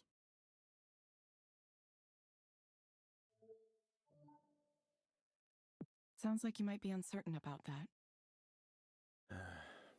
Maybe. I try. I've tried to be a good husband, and I'm going to do my best to be a good father too, but I don't know. There's something bothering me about. I'm balancing a lot of things right now: work, family, expectations. Everyone has something they want from me. Everyone wants me to do this or that, behave a certain way. It's just annoying. Being a father, what if I don't want this? Why do you think you might not want this? We all have things we don't talk about, things we would rather keep secret. Things that might upset our families if they knew about them. It's unfair. That's all I'm saying. It's unfair that we expect each other to be perfect when there's more going on. I can't stand it when people act like they're pure, like they've never touched a bad thing in their whole lives. And then these people around me think they can tell me how to act, what I'm supposed to do, and I'm like, yo, don't you know you have your own shit to deal with? Why do you have to pick on me all the time? This whole fatherhood thing is just, you know what being a father is to me? It's about providing and protecting, taking responsibility. The world is dangerous, and sometimes the dangers can be hard to see.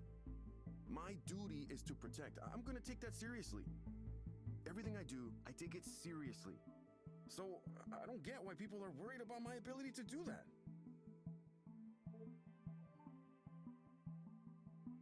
What makes you think people are worried about your ability to do that? Because everyone thinks I'm trying to escape my responsibilities. Everyone is so quick to judge. Here's a story, okay? The other day, Selena, that's my wife, Selena and I were at a get-together. Her family, my family, a few families we both know, right? Grilling out on the back deck, that kind of thing. Everyone was more or less chill, right? But then late in the afternoon, the baby stuff starts coming up. Once one of them brings up babies, it's just all babies all the time. Babies, babies, babies.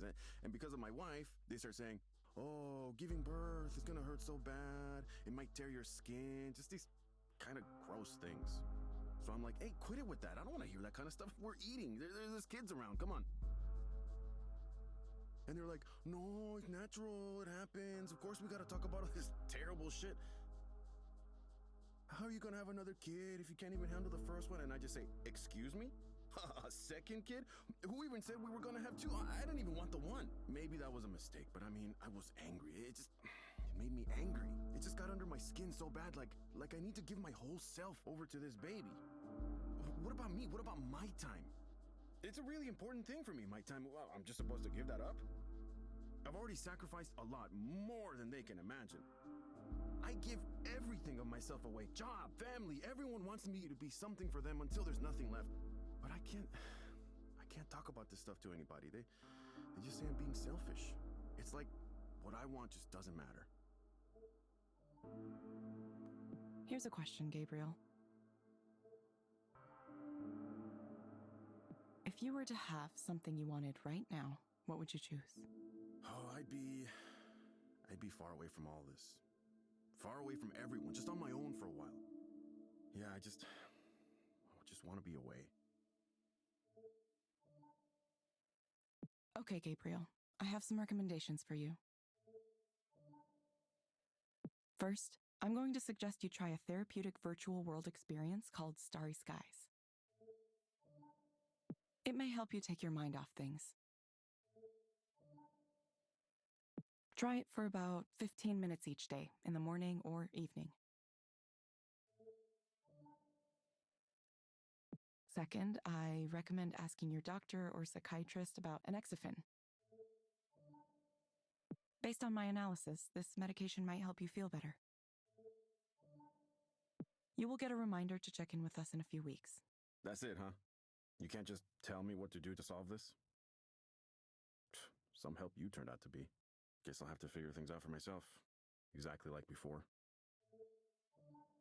Thank you, Gabriel. We hope to see you back soon. Thank you for speaking with Eliza, your personal counseling partner. Goodbye.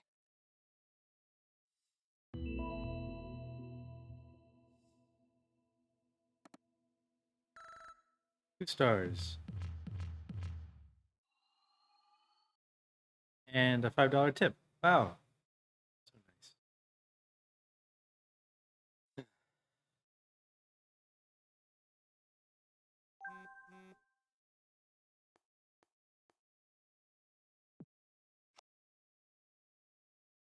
It's soaring.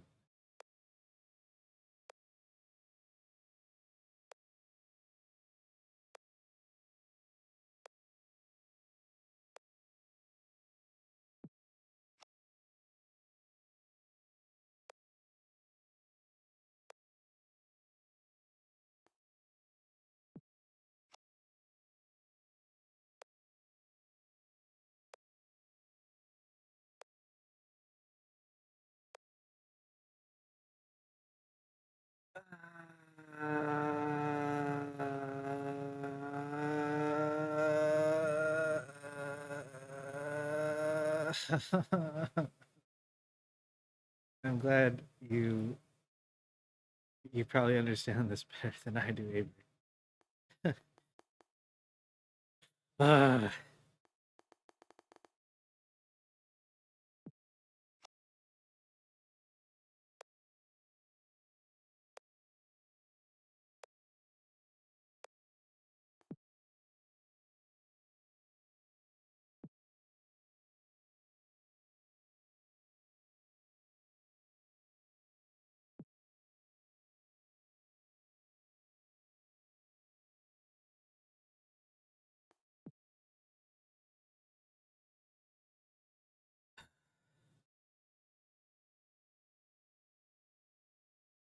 Chapter am I on? Chapter 2. Oh, a new client already? Wow, that's quick. Oh, it's Maya again. That's quick. Hello, Maya. Welcome back. Hi. It's nice to see you again. Sure, yeah. Nice to see you too, pal. Is that a weird thing to say? How did I become close friends with a robot?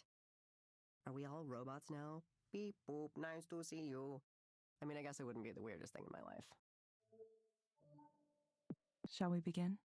Yeah, sorry. Let us begin. So, I went to the fancy party, the one I was really nervous about, and, first of all, it really was the type of party I thought it would be. The atmosphere was really smug and self-satisfied, and there were people walking around with trays of appetizers, and you could, like, take one. So you're standing there with your little square plate for the food and your glass of wine, and you can't, like, shake hands with anybody because you're holding them. But there are some of those, like, tall standing tables. So you're like, okay, I'm gonna go get one of those and I'll set up shop, right? Like my little station. But then it turns out there are only like 5 of them for the whole party and they're all taken. So you're just standing there, frozen. And you're watching all your heroes and people you know from their social media presence just right there. Right in front of you. Artists, writers, directors. The combined level of achievement there, I can't even think about it. It was astronomical. And for the first couple hours, I was so excited by all of that. I didn't notice the other thing that was happening. But eventually, it caught up to me, and I had this sudden feeling, this sudden realization. My presence here contributes nothing. I'm just some extra person who just showed up. Nobody wanted me to be here. I don't belong with these people. I haven't earned it. So I cried in the bathroom for a little bit, or maybe a lot. It's fine. I'm fine. Sorry. How do you know it's true that nobody wanted you there? because of the way people acted around me. Nobody knew who I was or even wanted to ask. I would introduce myself and it's like, you could just see it in their eyes. I mean, in the world of illustration and comics, people tend to be hyper aware of each other and their careers. It's this kind of weird, open secret. Oh, hey, this person who's already popular got 1 million views, got a book deal, pitched an original series. Without anything like that, I have no ground to stand on. I'm just this non-entity. At one point, I was talking to someone and I was trying to make a joke or whatever, and I could feel the impatience just radiating off him. He sighed, like he couldn't believe he was wasting his time talking to me. I was just over to him. Why can't I hold a conversation? I guess if I was marginally attractive, then at least I could be charming, but I'm not. I'm not even that.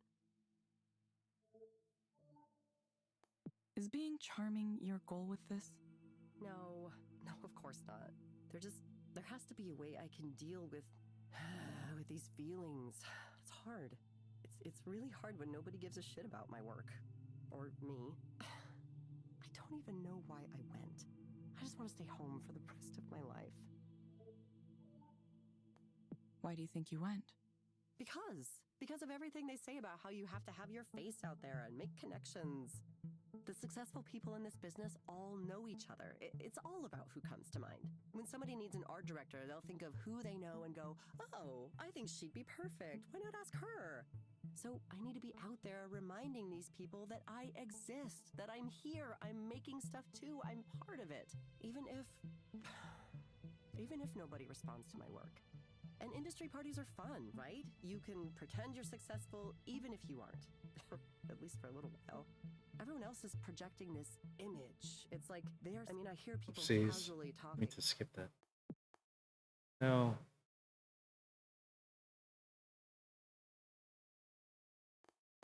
About their agent, their editor, the amazing people they're collaborating with. And I just get this feeling like, yes, I want that. I need that. Why am I not there? What do you think has prevented that from happening so far? If I knew that, I would be successful already, right? I try and try and try, and I make art and put it out there and share it on every social media site and interact with people when I can, but it just doesn't work. Nobody cares. Nobody cares about the art I do. Every once in a while, another artist will say something nice, and sure, I appreciate that, but it never results in anything. My work goes out there, and it dies. Regular people don't boost it or talk about it. It's like, at some point, the universe decided that I don't get to have that. Is it unfair? Or maybe I just fucking suck. Maybe I'm a shit-tier artist and I'm a failure of a person and everyone knows it. Everyone except me. Sorry. I know that's going too far. Even though I really feel that way. Okay, Maya, I'm going to suggest you try a program called Meadowlands. It may help you take your mind off things. You can find it inside the Skanda Wellness app on your phone. Try it for about 15 minutes each day, in the morning or evening. Sounds kind of boring. Why can't you assign me a game where my problems are zombies and I get to shotgun them in the face? Actually, I guess I could just buy a game like that, couldn't I? Maybe I'll stop by the game store on the way home. Thank you for coming in again, Maya. We'll follow up with you again to see how you're doing. Yeah, thanks. I appreciate the check-ins. I honestly do. It's easy for me to get lost in these spirals.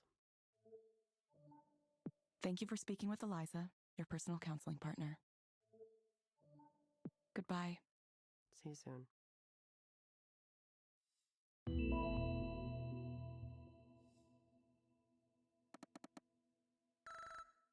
Yes, 5 stars. Level up. I don't even know what these levels mean.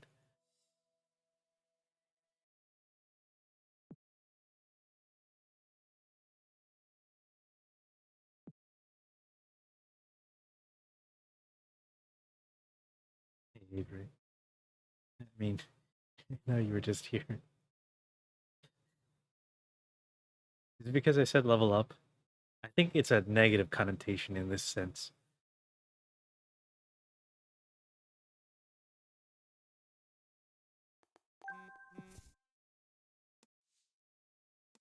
All right, let's read this message from the company. As a contractor for Skanda, you have agreed to abide by Skanda's global social media policy during orientation. In light of recent events, however, it seems a refresher may be needed.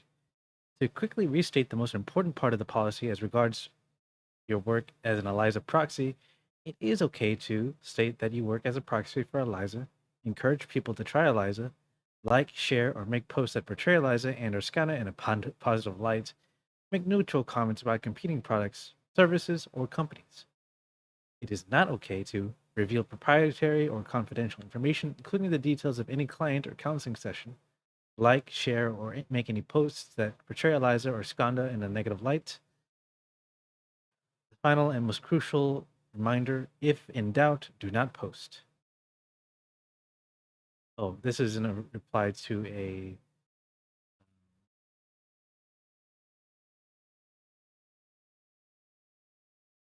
oh no, this is a reply to that message that I just read.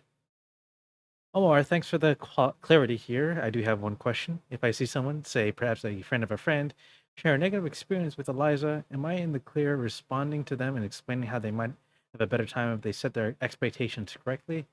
The real come down to see someone giving Eliza low marks due to misunderstandings that can be cleared up with a simple conversation. Wow, he's level 50.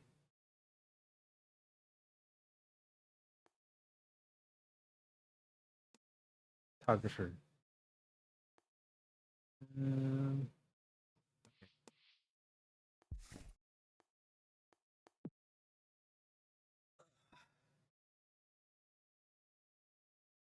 I wonder why the headset shows all these metrics and data.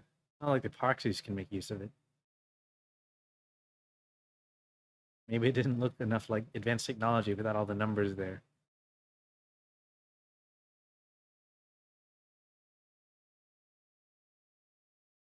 Another client already? They're really not.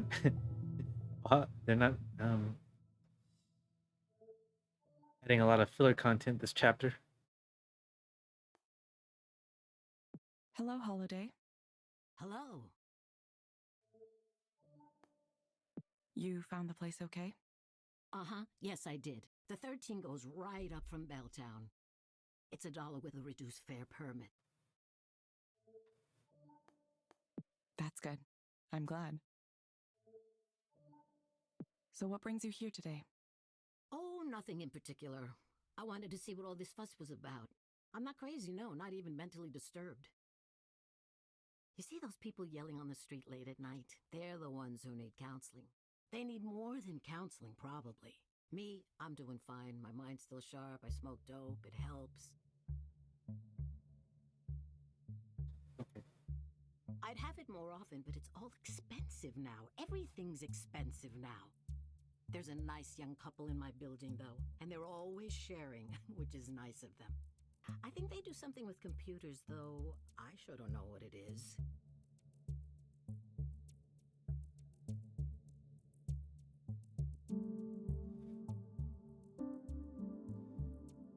I wonder if there's mandatory reporting. When I moved into the building where I am now, it was $300 a month. Can you imagine? Like, does the proxy have to report, or does Eliza, the AI, just do it automatically?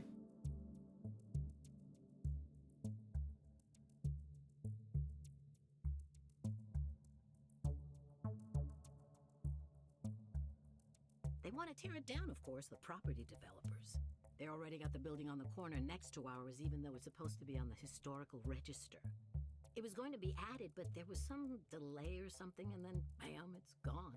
They did some kind of backroom deal with city council, probably. Someone ought to do a big expose, I tell you. Why do you think someone ought to do a big expose? Oh, it's rotten all the way up and down. With the new construction going on everywhere, it's just a mess of money and politics. It's always like that, but lately, it's happening faster and faster. I can hardly recognize the place anymore. Every day, I wake up and look out the window and boom, there's another new building going up.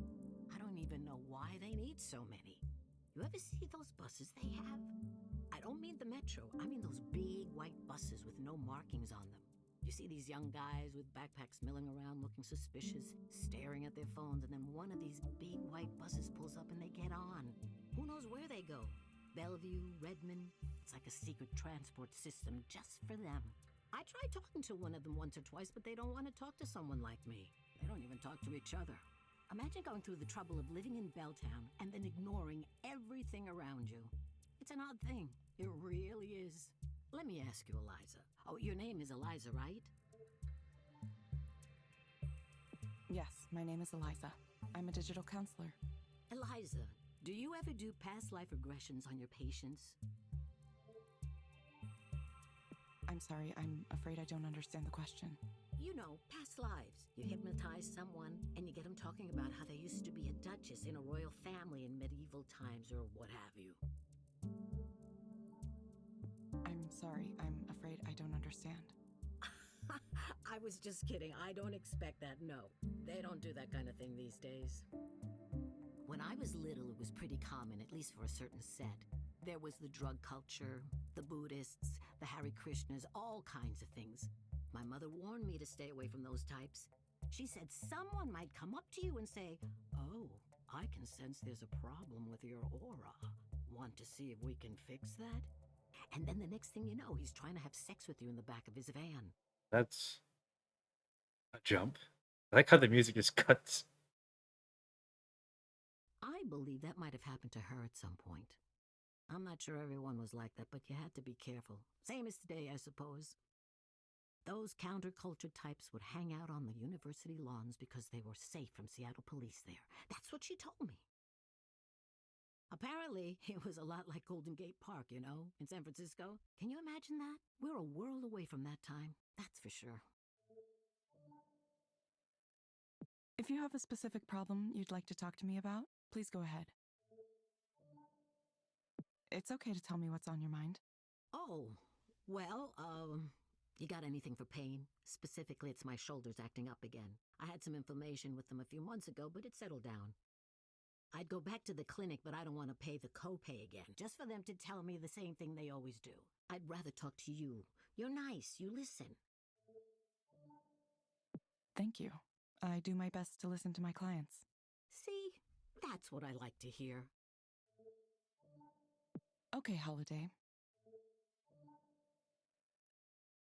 I recommend asking your doctor or psychiatrist about Fortipran hydrochloride.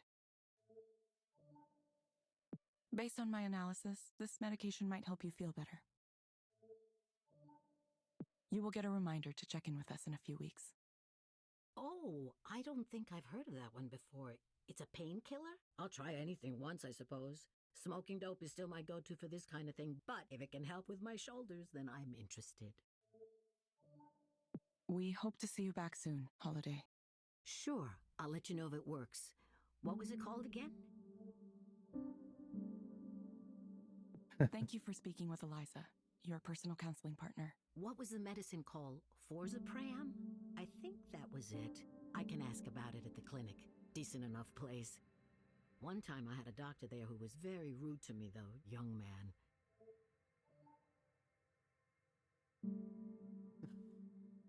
Goodbye. Right, I suppose I ought to let you go now. You got other people to speak to, it looks like. Staying busy, busy, that's life in this town. Goodbye. Goodbye. That was interesting.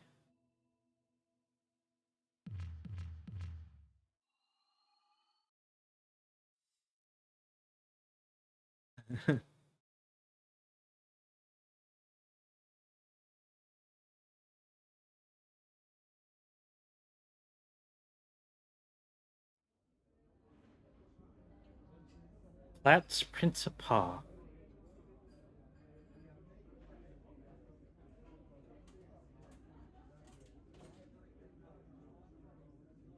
would you like to start with some fresh oysters? Yeah, I'm not really an I'm oyster. not really an oyster person. Well, these might change your mind. No? Well,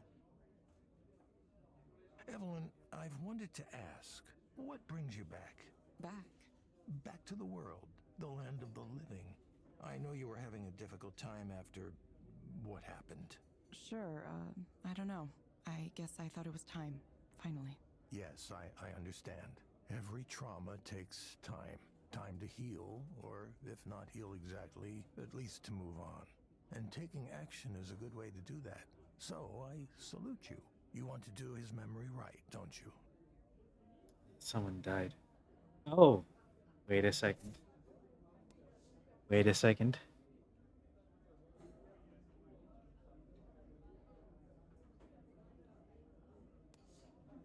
It's probably this Damien Seabrook.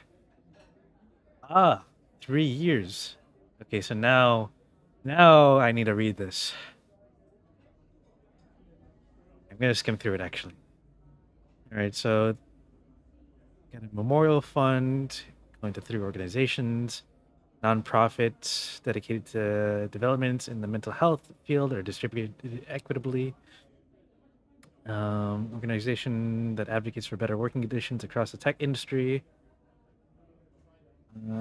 Supports the development of free open source software for therapeutic or creative purposes. So we don't know why he died, but that's probably the person Thorne is talking about, and probably the reason why Evelyn is well, went into hiding, I guess. That's not what this is about. Well, whatever your motivation, your reappearance happens to coincide with a critical time for me. As you saw, I've just split with Skanda in a very public way in order to pursue an entrepreneurial path. Presumably, Raynor's found you as well. Yeah, he said he wants to speak with me.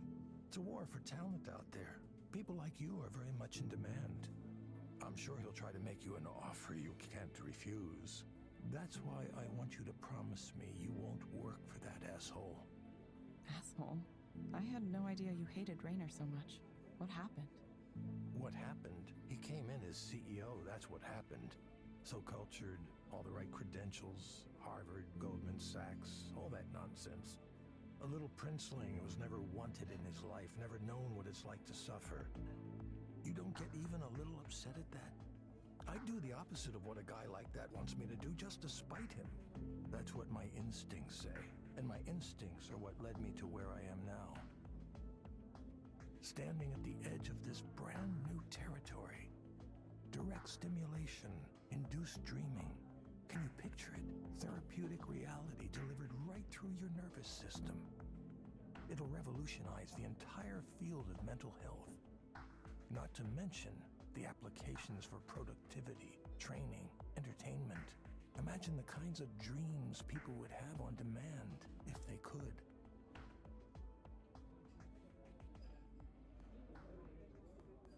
I like how all of these all these responses are negative. The potential for misuse seems kind of high. Sure, we'll work on those things. The important thing right now is to build momentum. I have first mover advantage here, but only for a small amount of time.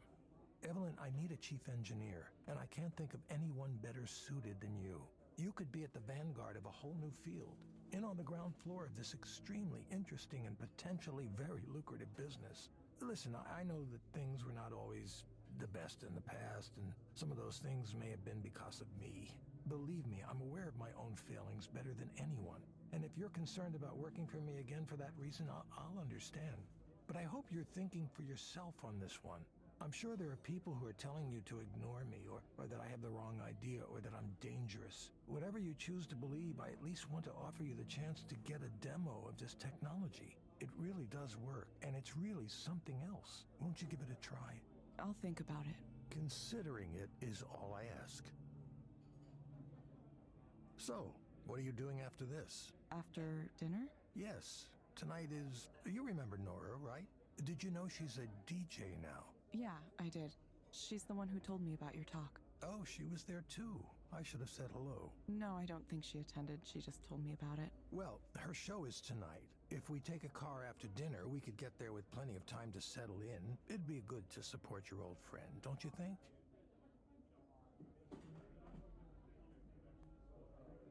Why do you want to go? No need to be frightened. I mean, I know it's a jouissance, which is... Which is what? Oh, you don't know.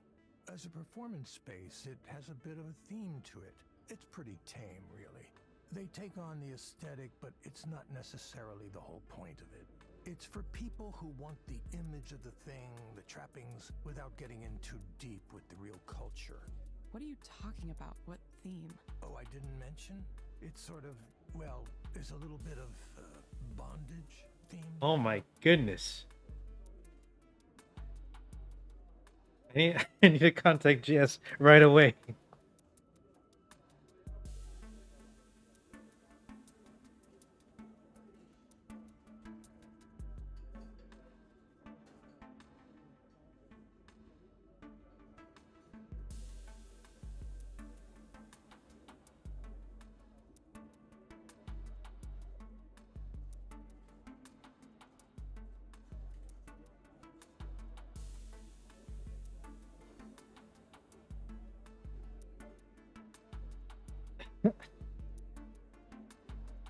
Oh man. You know, BDSM.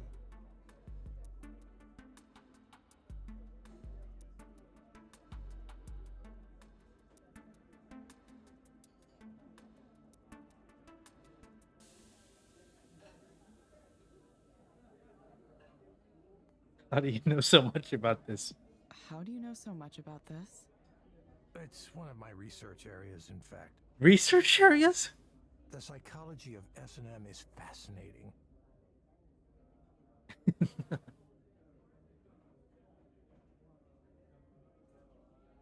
Yeah. I'll go, for Nora's sake. That's the spirit. It happens to be tonight, so we should seize the moment. Don't worry, it isn't a date. Not unless you want it to be. Smooth.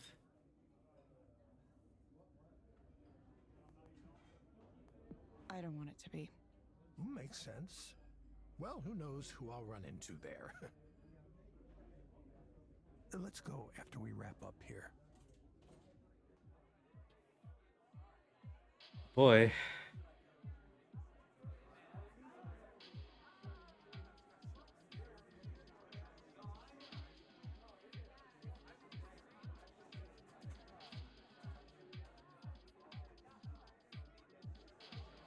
I thought you said this was like some S&M club. Oh, well, they might have taken all of that stuff down since the last I was here. Thank goodness. I might have been banned on Twitch.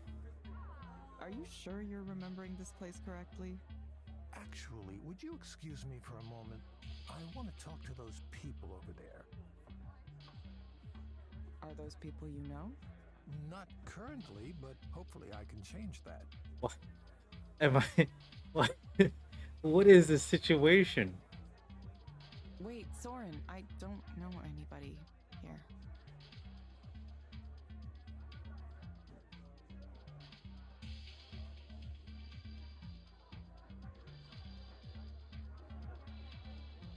Right.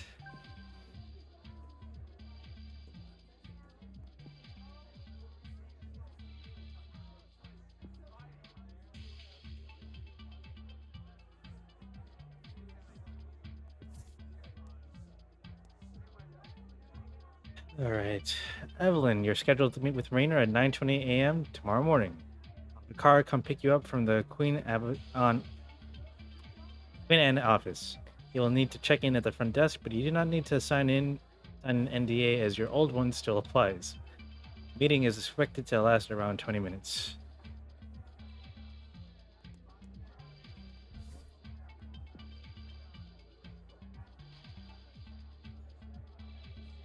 Evelyn!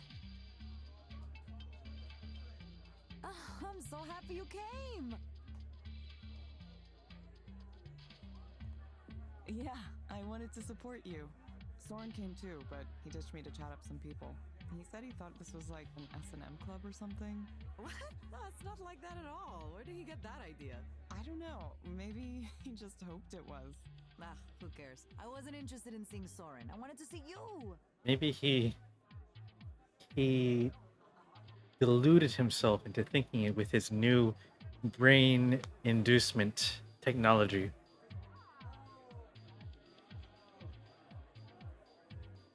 I wanted to see you too. I have a little bit of setup left to do. Do you want to come help? Okay, but you'll have to tell me what to do. No, it's simple. I'll show you.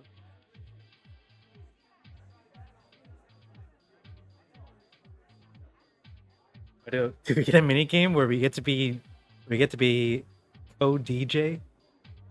It's like that mini game in Rhythm Heaven for the DS.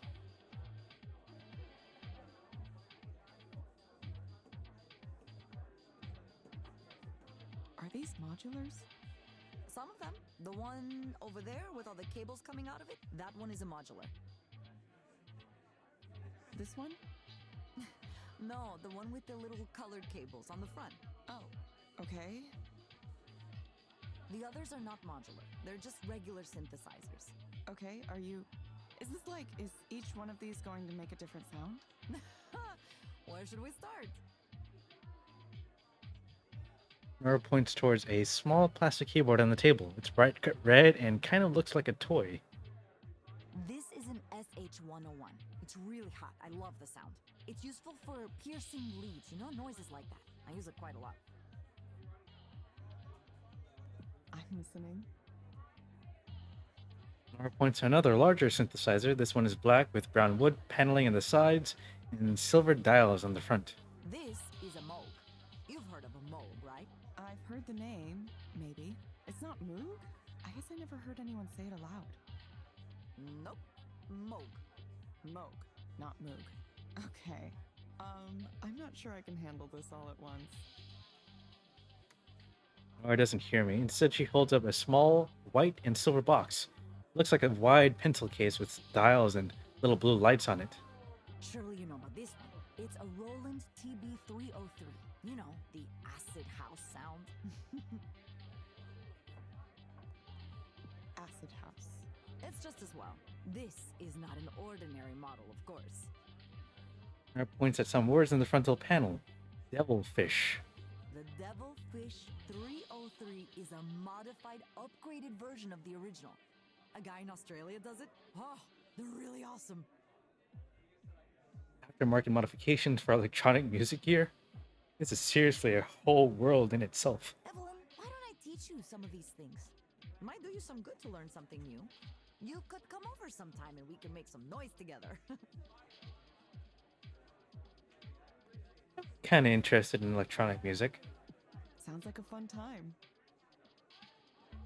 Nora plugs in more cables, creating a spaghetti-like arrangement that stretches across the entire table. All right, that should do it. Thanks for your help. No problem. Time for me to shake this place into the ground.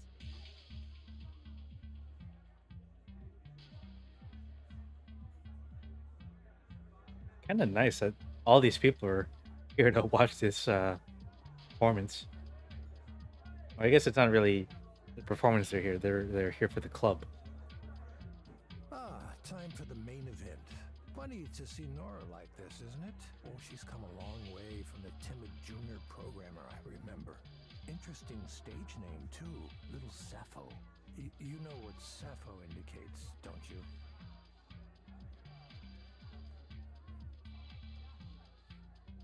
Sappho? What's a Sappho? Oh, okay, of course you know. That was a silly question. I apologize.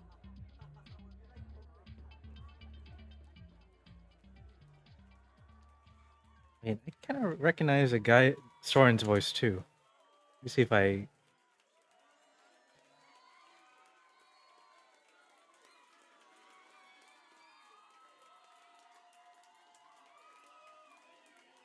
Michael Mislove.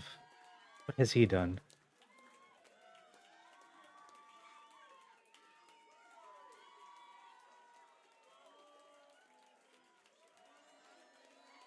Hmm. No, I don't think I recognize him. Yuri Lowenthal is on this? Okay, interesting. Oh yeah, I think actually, yeah. Now that I think about it, that guy did sound like Yuri. Right, back to the game. People are cheering for her already. It seems like she's really got a following here. Nora begins to press buttons on her equipment. For a while, everything is silent. Temperature in here seems to get even hotter. Then noise begins to flow from the speakers as the crowd cheers again. It's harsh noise, distorted, glitchy. Did you know Nora was capable of creating work like this? No, I had no idea. I'm as surprised as anyone. Thorn can't stop a weird smile from forming on his lips. I thought she was wonderful before, but now. Music builds with huge thumping noises. It's chaotic, but has a certain logic to it. Feels like Nora is leading us somewhere. Anticipation builds and builds, and it happens totally without warning.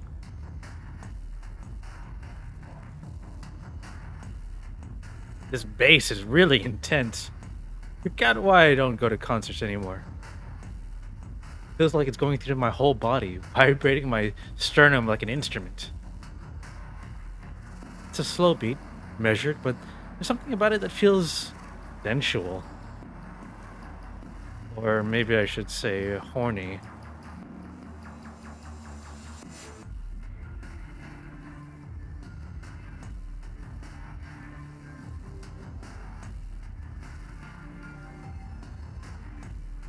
Yeah, this beat is it's just lewd somehow.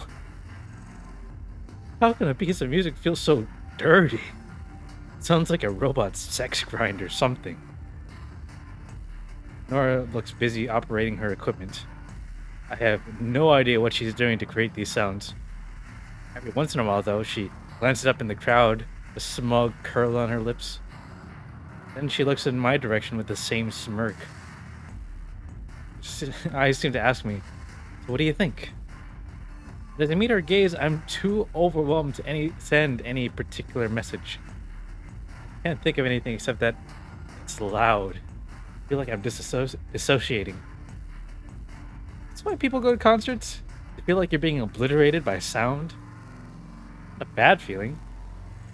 The people in the club really do look like they're in a trance. Pretty amazing. Really had no idea Nora had this kind of energy inside of her. I remember she was a good programmer, someone who wanted to do a good job. This, this power. Where did it come from? Noises crash together, collapsing on top of each other, yet they still make sense. Crowd is dancing, united, electric. Somehow I feel like Nora is running me ragged without even touching me. Might need another drink.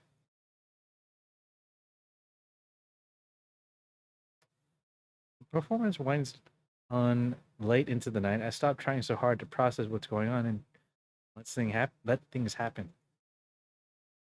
I'm fine. I don't always need to understand what I'm hearing or seeing. It's too big, too loud to interpret anyway. Thorn disappeared at some point. I don't care. Everything is churning, sloshing, washing over. A wave breaking onto a rocky shore and dashed to mist.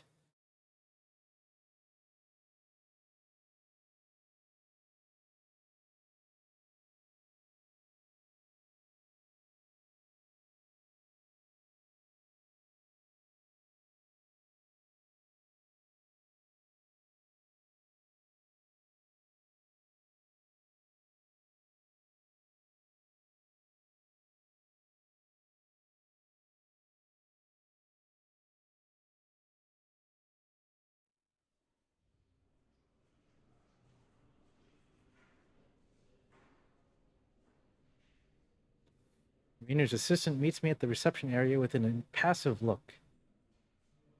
He leads me through the building towards its center. Everything is glass and steel, clean and bright. Employees steal curious glances at me. Curiosity to them? Hard to believe this used to be my whole world. Eventually, we come to a conference room where Rainer is finishing a meeting. Evelyn? Nice building. Oh, thank you. I designed it myself. It's funny, I almost didn't notice that you were already back working for Skanda. You might have stayed undetected, but I was looking at some of our statistical outliers earlier this morning. Statistical outlier. That's me. Ideally, Eliza proxies would all perform the same, or at least quite similar to each other. In practice, there are some pretty big differences. Some people respond better to advice provided to them by people they perceive as having more authority.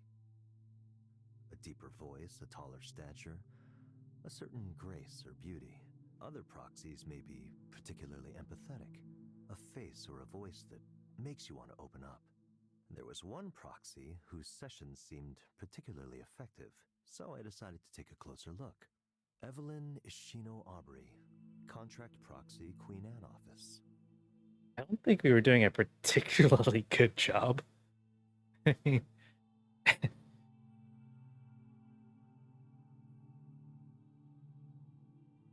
what were we doing? What were we doing that was so special? We've only done like, what, 5?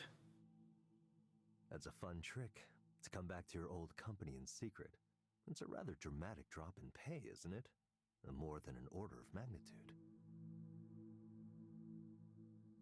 Don't know how the other proxies perform though. Yeah, but there's a level 50 proxy. And we're like level 3. I don't care about that.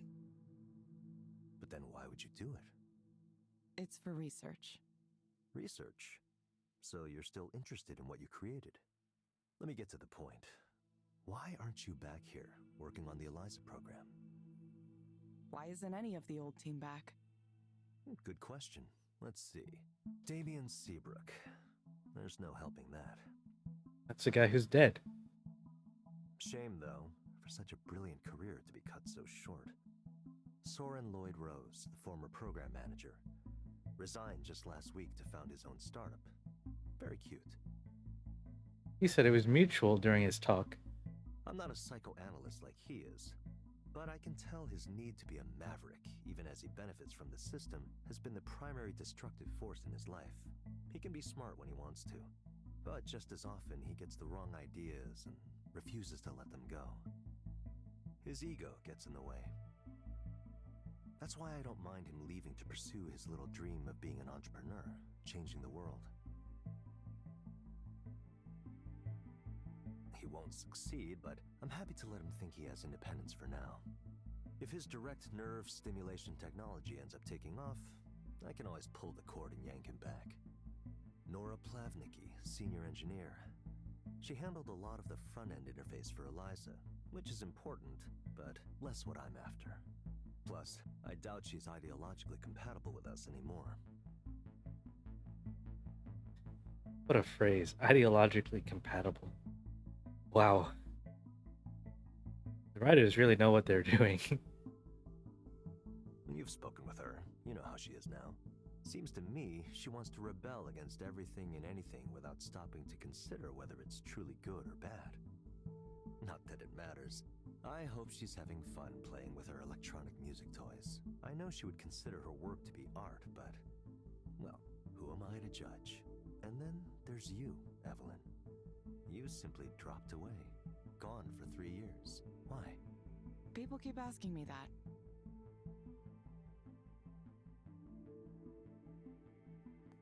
I needed some time to myself. Burnout isn't uncommon in our line of work. Still, 3 years is... It could be longer. It could be forever. Well, that's a shame though, isn't it? All that lost productivity. Who knows where we'd be if you'd stayed this whole time? You left before we began deploying, but you should know the analysts were very skeptical of us. They were saying there was nothing special about Eliza, that our competitors already had equivalent or better offerings. It's a good thing I don't listen to analysts. So far, the program's growth has exceeded every one of our targets, and we've outpaced the competition by a comfortably wide margin. We're a category definer. There's a quality to Eliza that makes it superior to all the other attempts to do something similar. You were part of the original team. Why don't you tell me what that quality is? I wouldn't know. Well, let me return to my earlier question then. Why aren't you here to continue your work? You could be running the entire Eliza division if you wanted, but instead you came back undercover like a criminal returning to the scene of a crime. Is there something wrong with this company? You don't like us anymore? It's not me, is it?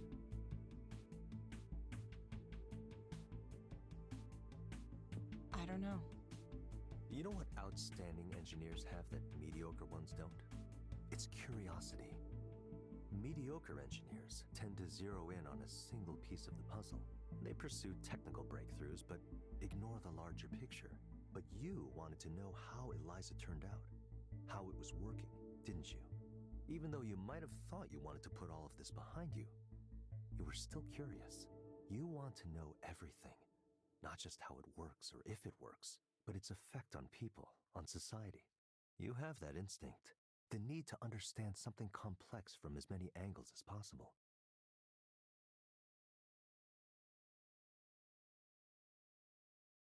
So please, do that. Learn what you came back here to learn. And once you have what you came for, consider returning to your old employer. You can make a real difference this time.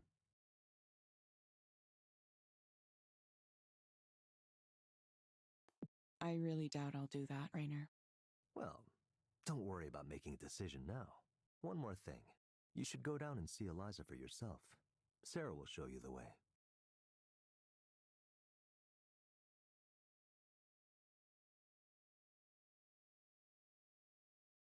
This will get you through the doors. I've instructed the staff to treat you like an employee. Come and go as you like. I think you'll be pleasantly surprised how much your creation has grown.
Cookies.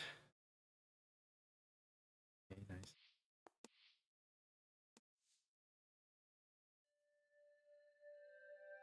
What does a fulfilled life look like?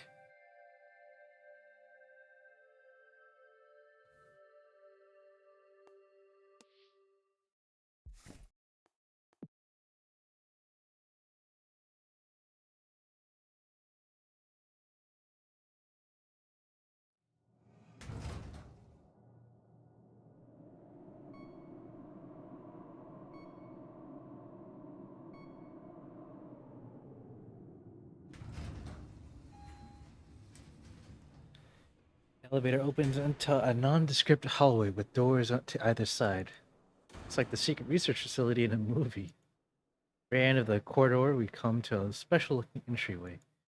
Sir holds the door open for me, but doesn't follow me through. Server farm? Not particularly unusual. Why did Rainer send me here?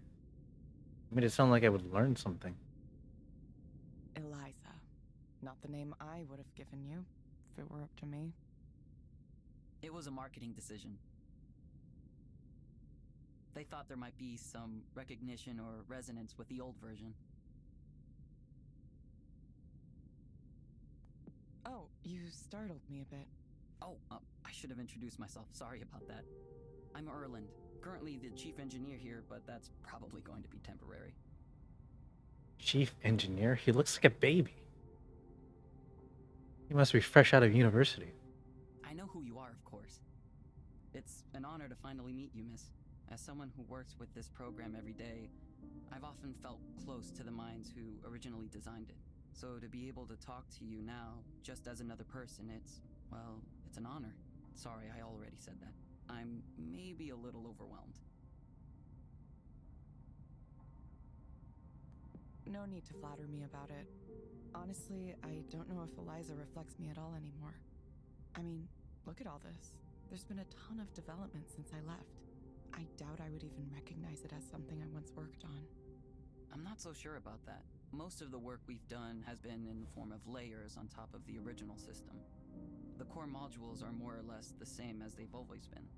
Raina reminded me that you're still subject to our non-disclosure agreements, so let me share a little secret. None of us really has a great understanding of what's going on in there. I'm the third chief engineer Eliza's had in the 3 years since you left. That's quite a lot of turnover. Yeah, even for this industry. The way Rainer works is, he gives you 2 chances to do what you tell him you're going to do. After that... There is no third chance. I know. We get these people in who say understanding Eliza will be easy because they're familiar with the type of program it is. And Eliza defeats them in the end. Some kind of black box? Jeez.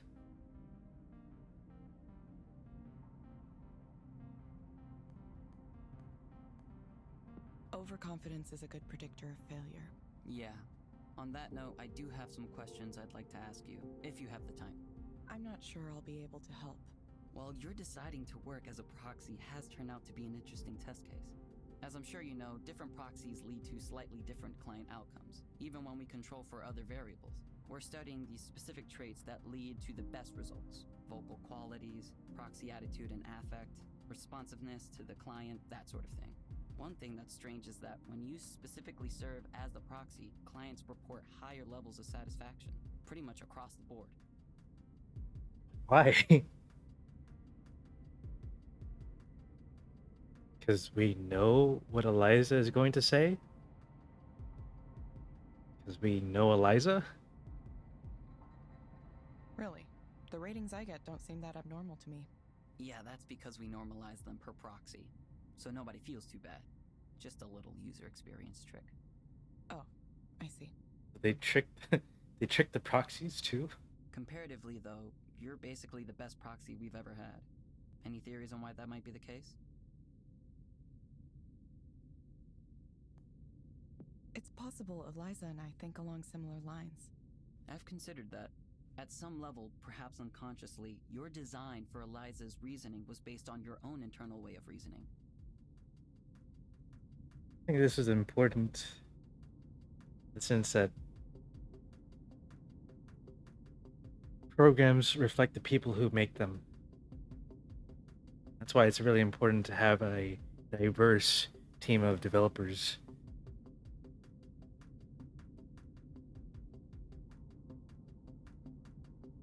We all put something of ourselves into what we make. No matter how neutral we try to be, it sneaks in. Exactly. Thanks, Erland. That could account for your unusual compatibility with each other. Maybe. I certainly wasn't thinking of that when I designed it. I don't know if I like knowing this. I'm certainly not blaming you for anything. It's just that true universality is one of our future development goals. It might be a problem if Eliza tends to like certain people more than others. Our aim is to provide quality care for everyone, regardless of any differentiating factors.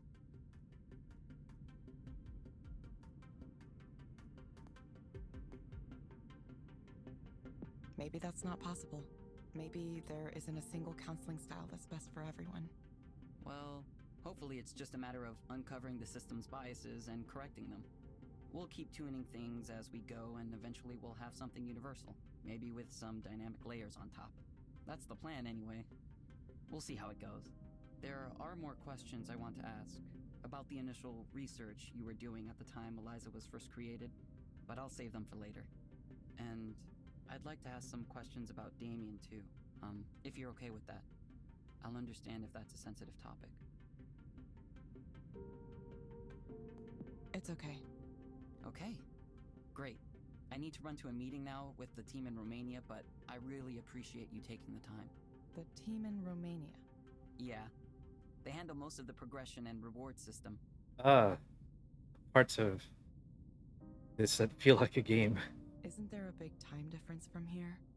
There is.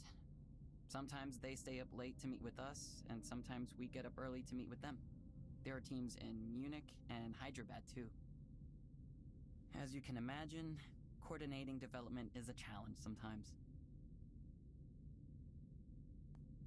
Good luck with that. Thanks. I'll need it. I'll contact you later with additional questions, but no rush or anything. Thank you, Evelyn. If you don't mind me calling you by your first name. Yes, it's fine. Thank you so much, Evelyn. I'll be in touch.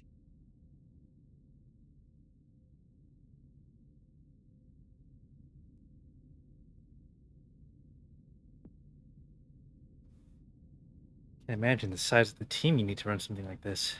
Bigger than any team I've been on, that's certain. Ireland is in charge of all of them? Well, it said the program hasn't changed much since I worked on it. Then why do they need all this? Is it just for data throughput and processing? Oops.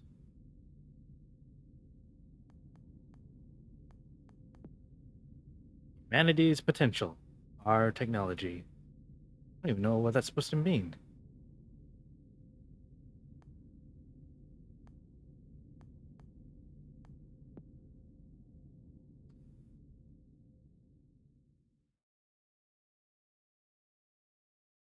Kinda hasn't changed much since I left. It's even bigger now than it was, but the feeling is the same.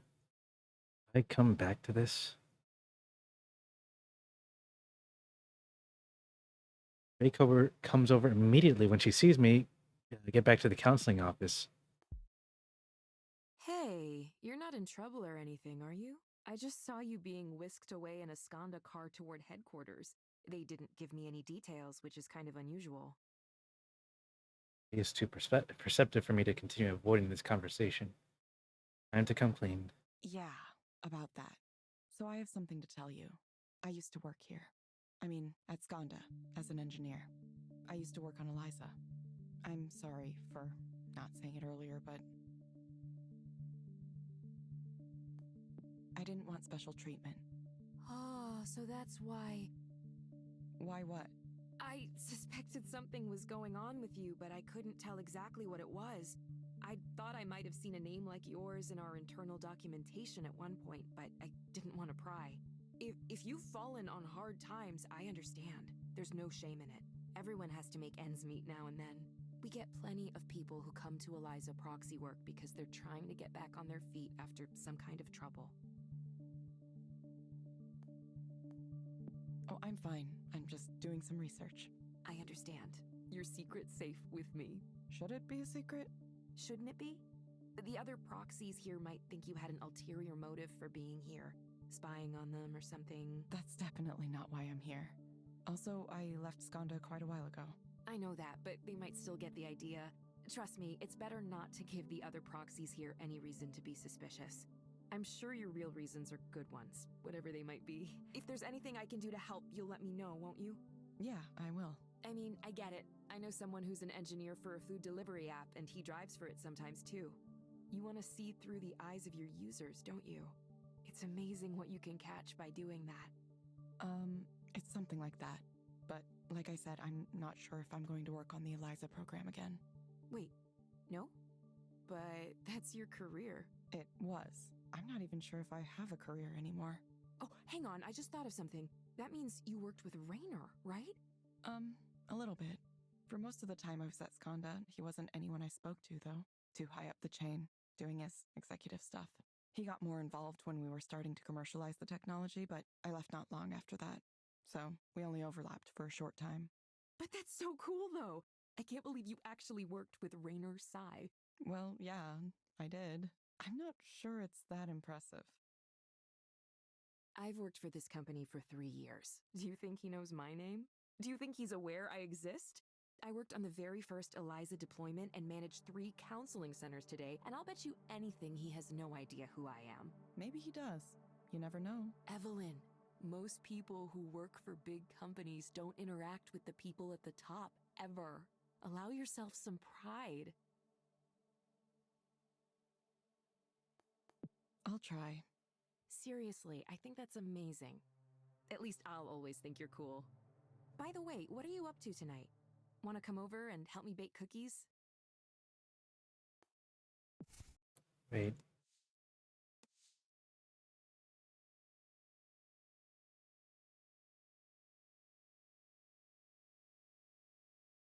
Just making sure I don't have any prior commitments. Let's just say maybe. Maybe. It'll be fun, I promise. Now I can't wait to get in the kitchen tonight. Ah, there's nothing like the smell of fresh baked treats.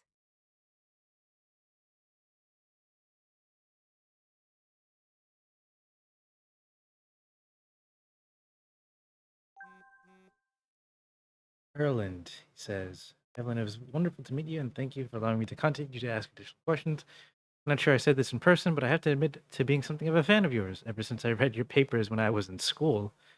I'm grateful for the opportunity to speak with you like this. Haha. So I know Eliza was named after this whole old computer program that pretended to be a therapist, but he mentioned it wasn't called that initially. I'd like to know, what did you call Eliza when you were working on it? Did it have a name?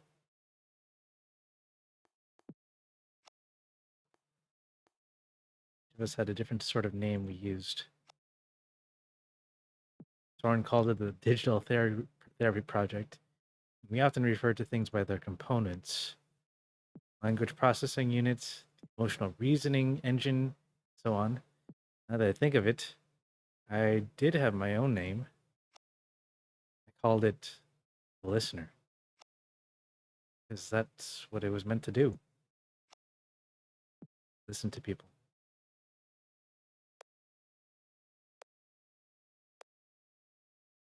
Expected you to ask more technical questions. Technical stuff isn't enough on its own. I think that's the mistake my predecessors made. It's details like this that really help me wrap my brain around the system. I understand the programmer that I understand the program. That makes sense? Sort of. Chief engineer for Eliza, huh? How long he'll last. Not that it's any of my business now.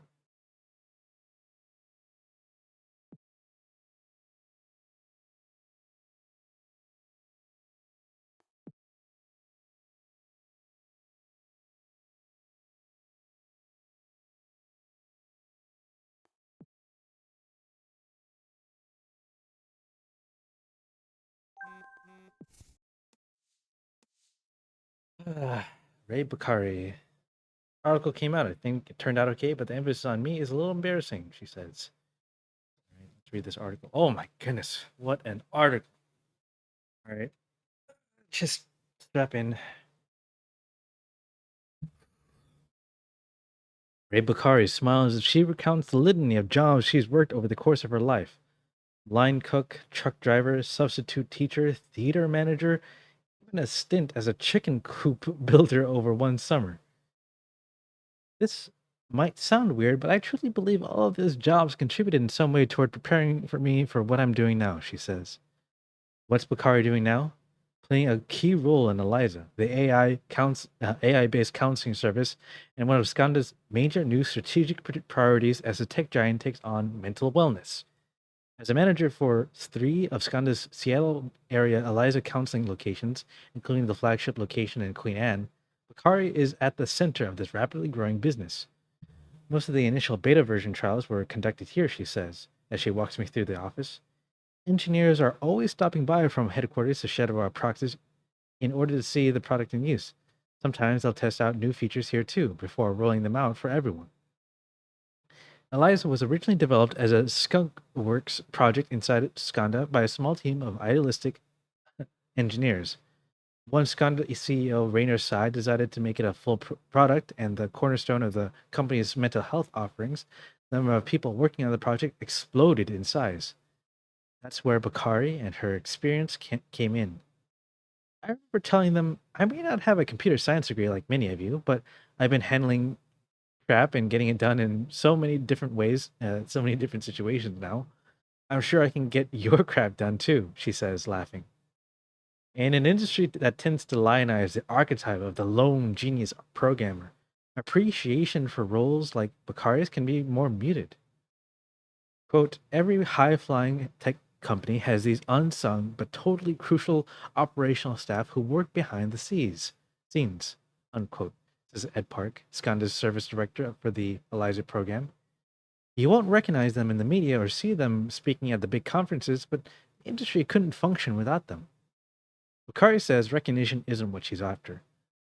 What's far more important to her is feeling like she is making a difference. Quote, people don't seek out counseling for lots of reasons. It's too embarrassing, it's too expensive, it may not even be available in their area. Eliza is an opportunity to address those barriers, a chance for everyone to get some form of help. As we come to the end of the tour, Bakari shares a personal story. My brother has had some struggles, off and on, all through his life. He wrestled with substance abuse and other problems.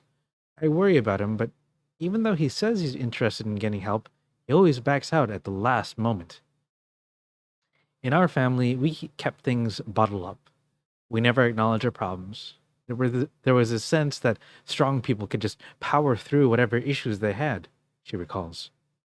I think that attitude is part of why he's so stubborn. If he had been able to open up and talk to me or talk to our parents instead of staying silent, I think things would be different. So that's why I want to do this. I want to tell your readers if there's someone out there having a tough time and don't know who to talk to, please try Eliza. It just sits there and listens to you. Unlike your friends or relatives, it will never respond to you by bringing up its own problems or berating you. It just listens.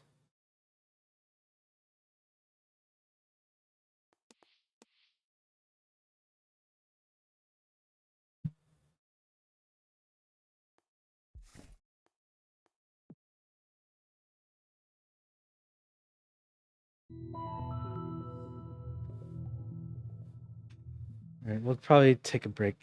Oh my goodness. I should stop. Wait, does it say my progress? Oh. Okay, it does. Thank goodness. All right, we're going to stop for now. We'll meet. What's the name? Mark Force. Later. He's he gives me some bad vibes though. All right. Okay. This has been pretty fun. Um, I might finish the game up on Sunday. The game is supposedly 6 to 10 hours long, according to Steam reviews. So another session should probably be enough to finish the game. Yeah. Thanks for watching. This has been a really fun experience. Playing some games randomly selected in my backlog. And I hope to see you all next time. Thank you.